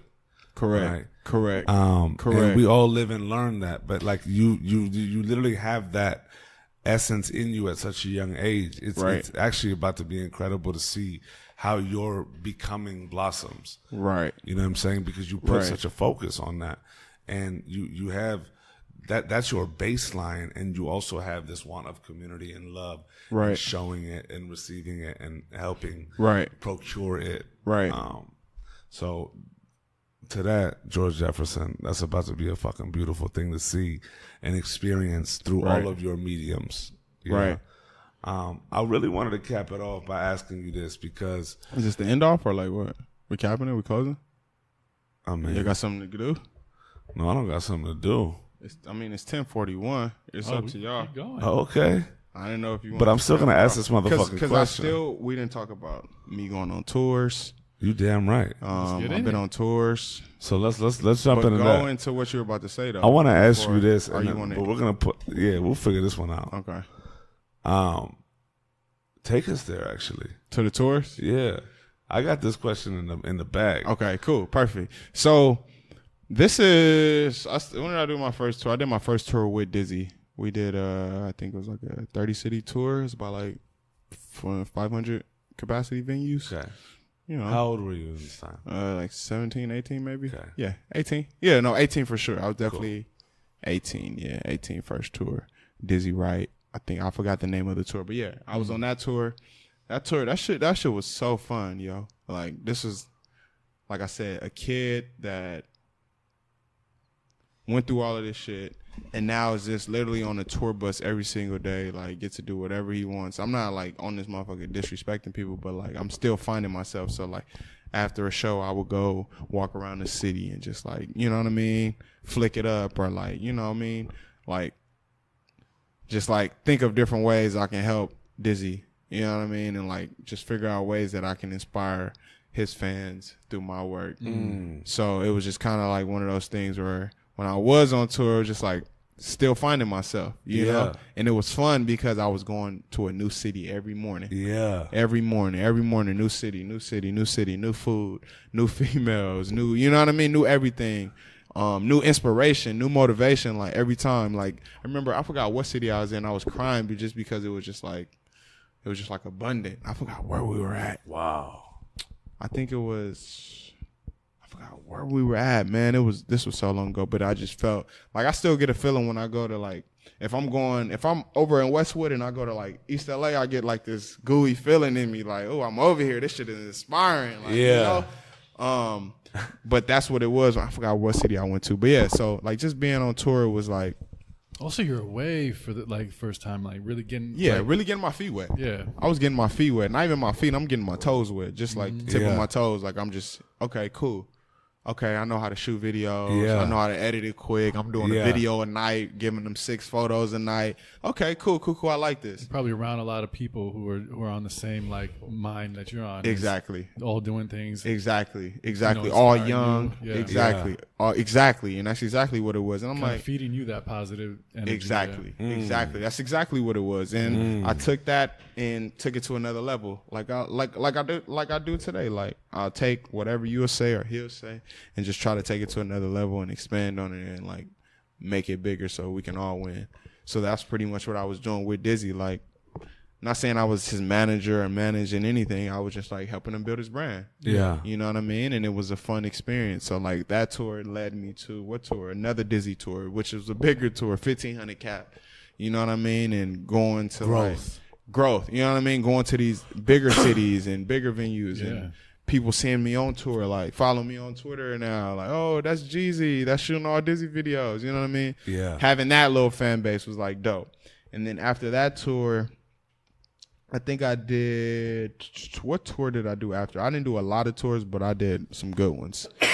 It was Dizzy, and then I think after Dizzy tour, I didn't do no tours for a while. Then I hopped on tour with YG. This was probably was it before Tinashe or after? I think it was before Tinashe. Yeah, it was before Tinashe's tour. It wasn't his own tour, but it was his, he was opening up for J. Cole. And this was 2015. What was that? 2016, yeah. It was cool.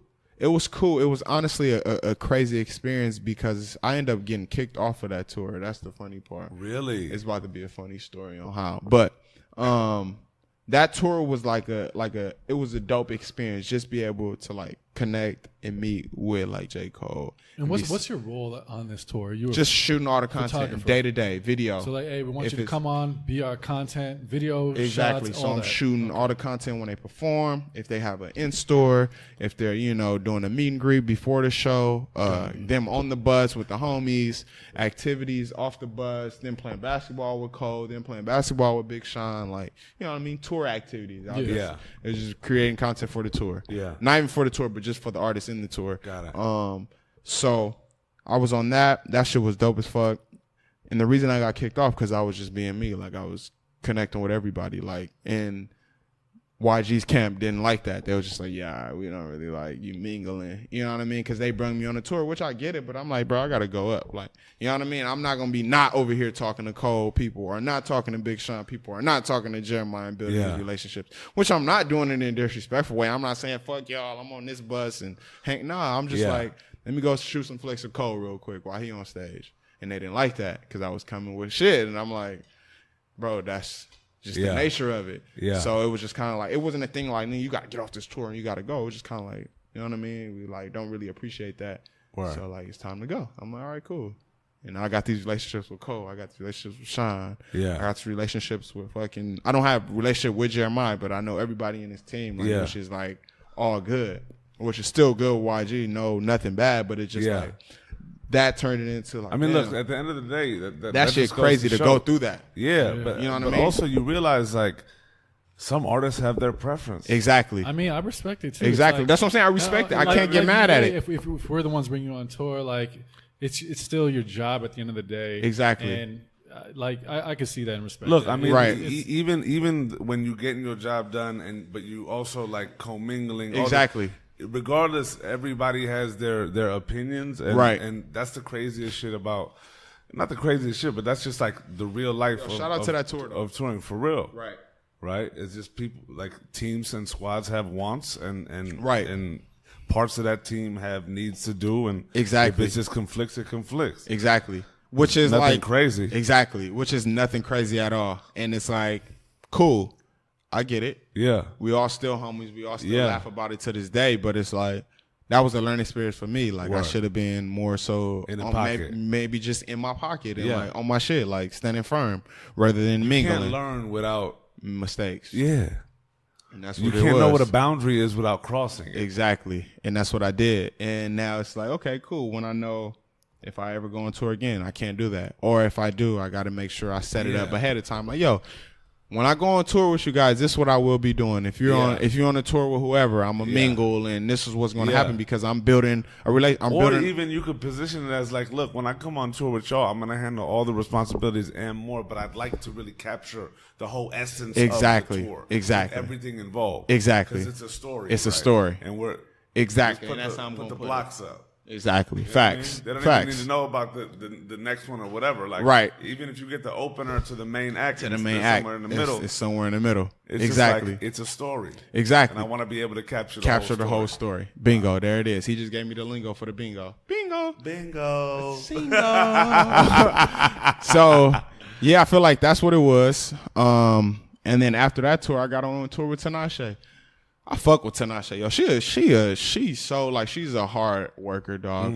She's so like creative, dope, so talented, and like she really just like the whole tour. Like she was like, I wanted to look like this. I wasn't having no problems. I was just like, yo, I really fuck with this. Like she knew what she wanted it to look like. She had the vision, and she was like, okay, I like everything Jeezy is doing. You know what I mean? Actually, no, she didn't know me by Jeezy. She knew me by George Jeff.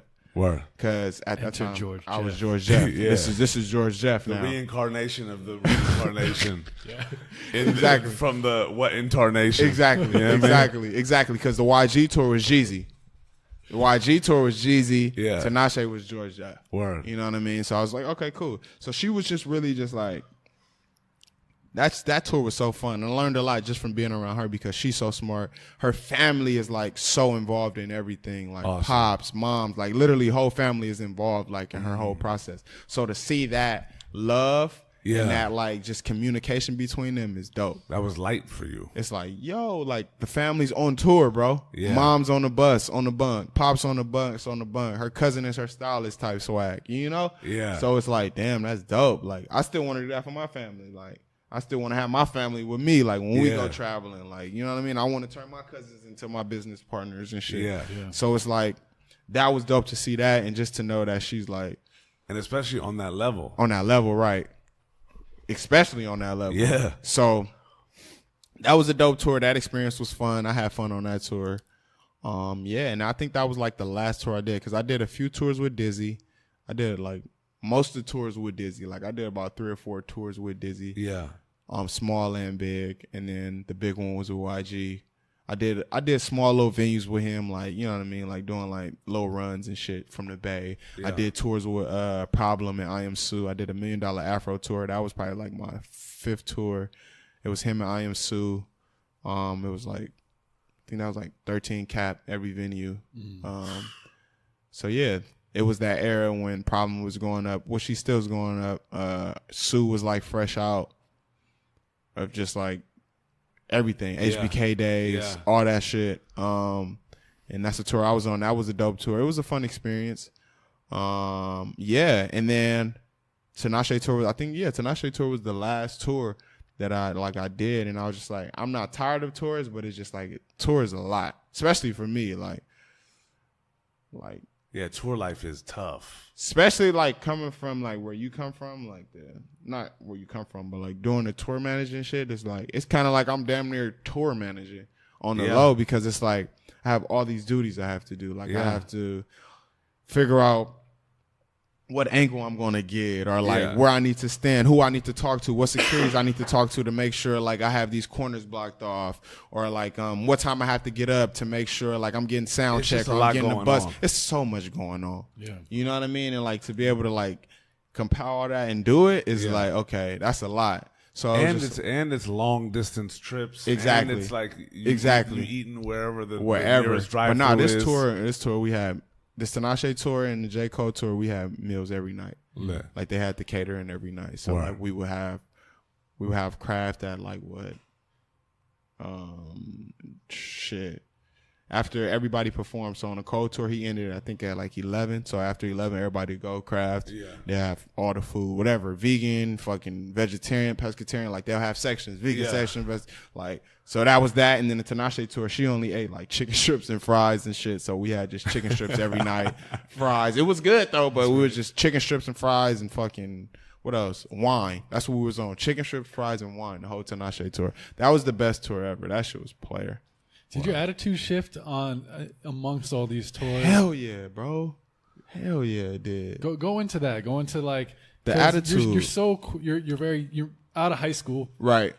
Not too far out of high school. Not too far, right? And it's like you're not totally on your own like you are now. Exactly. It's like weird, developmental, almost like when kids go to that first year out for college. Right. They kind of get all that like independence, like right. You start figuring out who you are. Correct. Yeah. What was that internally and mentally kind of like for you in the shift? I'm going to keep it G with you. At that time, I wasn't really focused on the mental aspect. Like now I am because I'm more so by myself. That time it was just like I'm working. You know what I mean? I'm building these relationships. Yeah. So like I wasn't focused on like what the mental was. So I can't really, but you still have to like know, I guess, step into the professional realm. When you're working on that high of a level with those people, you have to, you can't be the punk from 10th grade anymore. Right. You're now, okay, you have to act a certain way. You got to deliver a certain way. Right. There's certain things that start to develop that you start to see. Right. That can lead you to where you are now. Right. Were there moments along that where you're like, ooh, I got to check myself. Hold on. Yeah, it was like, because working with a female and then working with like, she's a superstar. YG's a superstar. Not like talking back. You know what I mean? Or not like getting an attitude. Like, yeah, I mean, but even for you, I can't. But even, even respecting yourself enough to be like, look, if you're really going to work, if you're really going to try to build any type of career or any type of relationship. Exactly. Then you have to play on a certain level of playerness. Exactly. You really do. If you're playing in the big leagues and you're amongst that, you can't be a young punk. It transcends into your work. Correct. Everything to who you are. Correct. So, and that's kind of got to move quick. Even though you had these relationships early on, you have to elevate yourself. Exactly. So were you even conscious of that? Or was there like moments where you're like, okay, I got to be better. I got to step up. I can't be every night. Every night I'll be like, yo, I gotta turn up the edits. I gotta turn up me, how I'm feeling every day. Like I can't, cause some days like I know how I am when I wake up in the morning. I don't have the best attitude, but I'm on tour. I can't be waking up tripping every morning. Yeah. So like I'm waking up, happy. I'm clapping, waking everybody up on the bus. Like, y'all ready today? Like, you know what I mean? I'm motivating the bus. I'm like, let's go. Like, we having a good day. We in Toronto today. Let's go. Yeah. And like, that's what I had to do to make sure I wasn't like getting mad at night because I didn't finish an edit or I was supposed to do this. But like, nah, I got to do it. I'm doing a job. I'm getting paid to do something. And if I don't do it, I won't get paid. So it's like, okay, cool. Let me just do what I need to do and like just be smart about it. You know what I mean? And not like, yeah. And also too, because if you mess up these opportunities, exactly, it could really, really damage your career on the low. On the low, like because don't fuck with him. Yeah, exactly. And that's not what I need or even want in this. Like I said, the relationship, the honesty, the solidness is what I'm trying to get out of everything. You know what I mean? Rather than like having like, nah, we can't fuck with him no more. Like, you know what I mean? You know what I mean? I don't want that. I want it to be, call Jeezy. What Jeezy doing? What George doing? Like, let's see what he got going on. Can he come on tour this time? Yeah. I don't want to have that. Like, nah, we cool. Nah, we straight. Like, I don't want to be like the guy that like, let's work again or like reaching out all the damn time. I just want to be like, I'm doing me, and they see what's going on, and they respect it regardless. Yeah. So like that's what I was building then at least on the Tinashe tour, just because of what happened on the J. Cole YG tour. It was just like, I didn't like that. You know what I mean? Because like I literally ended like maybe like a week before the tour actually ended. So it was just kind of like, damn. It was just one of those things. It was like, damn, I shouldn't, not regret it, but it was just like, I'm not going to do that if I go on tour again. I can't let that happen. Even if it's a opener or not, like, I'm going to just do what I'm supposed to do. And then if anything happens, it happens. Absolutely. So I was just kind of like more so like. Or it brings to light like being able to position it beforehand. Exactly. You know what I'm So I was just kind of like, okay, cool. Let me just focus up and just like get the shit done I need to get done. And then I still had my mentor at the time, so he was guiding me through things. He was like, after the YG shit, he was like, yeah, we're going to make sure it's right. You know what I mean? We're going to, like, prep you up for the shit. So, like, I got preps for it. I was, like, you know what I mean, working out. I was reading a lot. I was writing. I was just like, okay, let me just get right for this tour. I did my research on Tinashe. Like, I was just like, you know what I mean, getting to know her even before I even met her. Got it. Even though I knew YG, but I never been on tour with him like that, like, sleeping on his tour bus and you don't know what the functions is. You don't know what the operations is. Exactly. You don't know what they be liking and not Exactly. So it's like I didn't really prep for that. I was like, all right, cool, let's go. Come on, let's turn up. Yeah. So Tinashe told him like, nah, I gotta really like, you know what I mean, figure this out before I go heads in like this. So that's what I did with that tour. Then after that, I was like, I'm cool on tours right now. I really want to like focus on myself and like just get myself better and like do my own tours. Like I want to just travel and fucking do shows everywhere myself. Not rap concerts or shows, but just like pop-ups. Like, fuck it, let's get a tour bus and let's go here, and here. That's what I want to do. Like, I don't want to be following nobody else around, which is no diss to anybody that's doing that or like coming up. It's just that's not what I'm trying to do right now. I'm trying to focus more on like getting myself better so I can express myself better and give like better inspiration and better advice and better like knowledge and be coachable and make sure that everyone else is coachable. Yeah. And my goal is to do like at least 4 more big tours, but like curated in a way where it's like, oh shit, this is like kind of like how they used to do back in the days on like they used to do the tour shows and shit. Like, you know what I mean? Like hour-long documentaries on the tour, curated experience by TC Creative, et cetera, or whatever. So like that's one of the goals. But it's like, bro, I got so many goals that I've accomplished and I want to accomplish, and it's just like, bro, it's just a lot. It's so much, like, from writing to doing scripts to doing fucking books, to movies, to short films, to fucking pop-up installations, to fucking coffee tables, to where's all this everything. Where's all this coming from? Like this expressiveness, you know, it's just like was so not a part of, you know, the majority of your upbringing of who you were. I mean, you were dabbling in things, but you never really had that care. Now it's so much about self-expression that where your mind is right now as you're talking. Where's the drive for that? It's not money, right? It's not money. So I don't even know if you can articulate it, but it's interesting to the drive. My bad for cutting you off. I just got to get to it before it disappears in my brain. Go. The drive comes from me not being where I want to be right now. Me like seeing where my mom is at and seeing where my grandma's still at, like that's the drive, like you know what I mean, and being able to like know I can do better, that's the drive. Like knowing I can do better is the drive, really, like pretty much. Like, okay, I know if I do this, I'm gonna be straight. I know if I do it like this, I'm gonna be A1. Like, you know, like knowing these things and getting better at each thing. Like I said, learning newer shit is the drive. Like me getting up, fucking learning how to fucking do something on somebody's Instagram or like build a new way to make their shit look dope or build a way to make my shit look dope. Fucking do a Snapchat video or, you know what I mean? Like just little shit is inspiring. Like this is inspiring. This is driving me. Like for people to hear this, you know what I mean? Like everything, I feel like everything in my brain or everything I see is just like inspiring and like fucking like just like. No, I mean, look, you're very passionate right now. You know, I think that's what it is. So I'm just, like you said, I'm just very passionate, and it's honestly one of those things where I be telling myself, "Am I passionate about it? Am I not?" You know what I mean? It'd be like those little moments. But I'm like, nah, I've been doing this shit for 10 years. I'm fucking passionate about this shit. Like, you know what I mean? And I've been through some shit, so it's like I'm definitely passionate.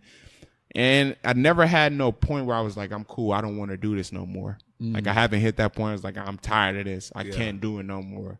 So, like, that's what I appreciate, too, that I haven't got to that moment. I'm pretty sure it might come where it's like, I'm cool. But, like, haven't got to the moment like, nah, I want to keep going until like. I mean, I just think you're on the road to iteration. You know what I'm saying? You're just constantly iterating. Right. Like, I don't even think you're going to get to a point where you're cool. Right. Because it's going to have, like, transformed into something. Right. Exactly. Yeah. And I feel like it definitely is going to transform into something, like, even bigger, like, even beyond my goals, even beyond my thoughts, even beyond my imagination. Like, who knows? Like, I have obviously 5-year goals and 10-year goals, but it's like, who knows? Yeah. You don't fucking know. Like, absolutely. Here today and gone tomorrow. You never know. Like, the game go how it goes. So it's like, I'm just doing the greatest, the magical things I can do every single day to just get better. And like, you know what I mean? Like, I just get better daily is my shit. So it's like, that's all I want to do is get better daily. And like, just like I said, learn, inspire, fucking motivate, be able to just like teach, fucking communicate, like just like be me, you know what I mean? Yeah.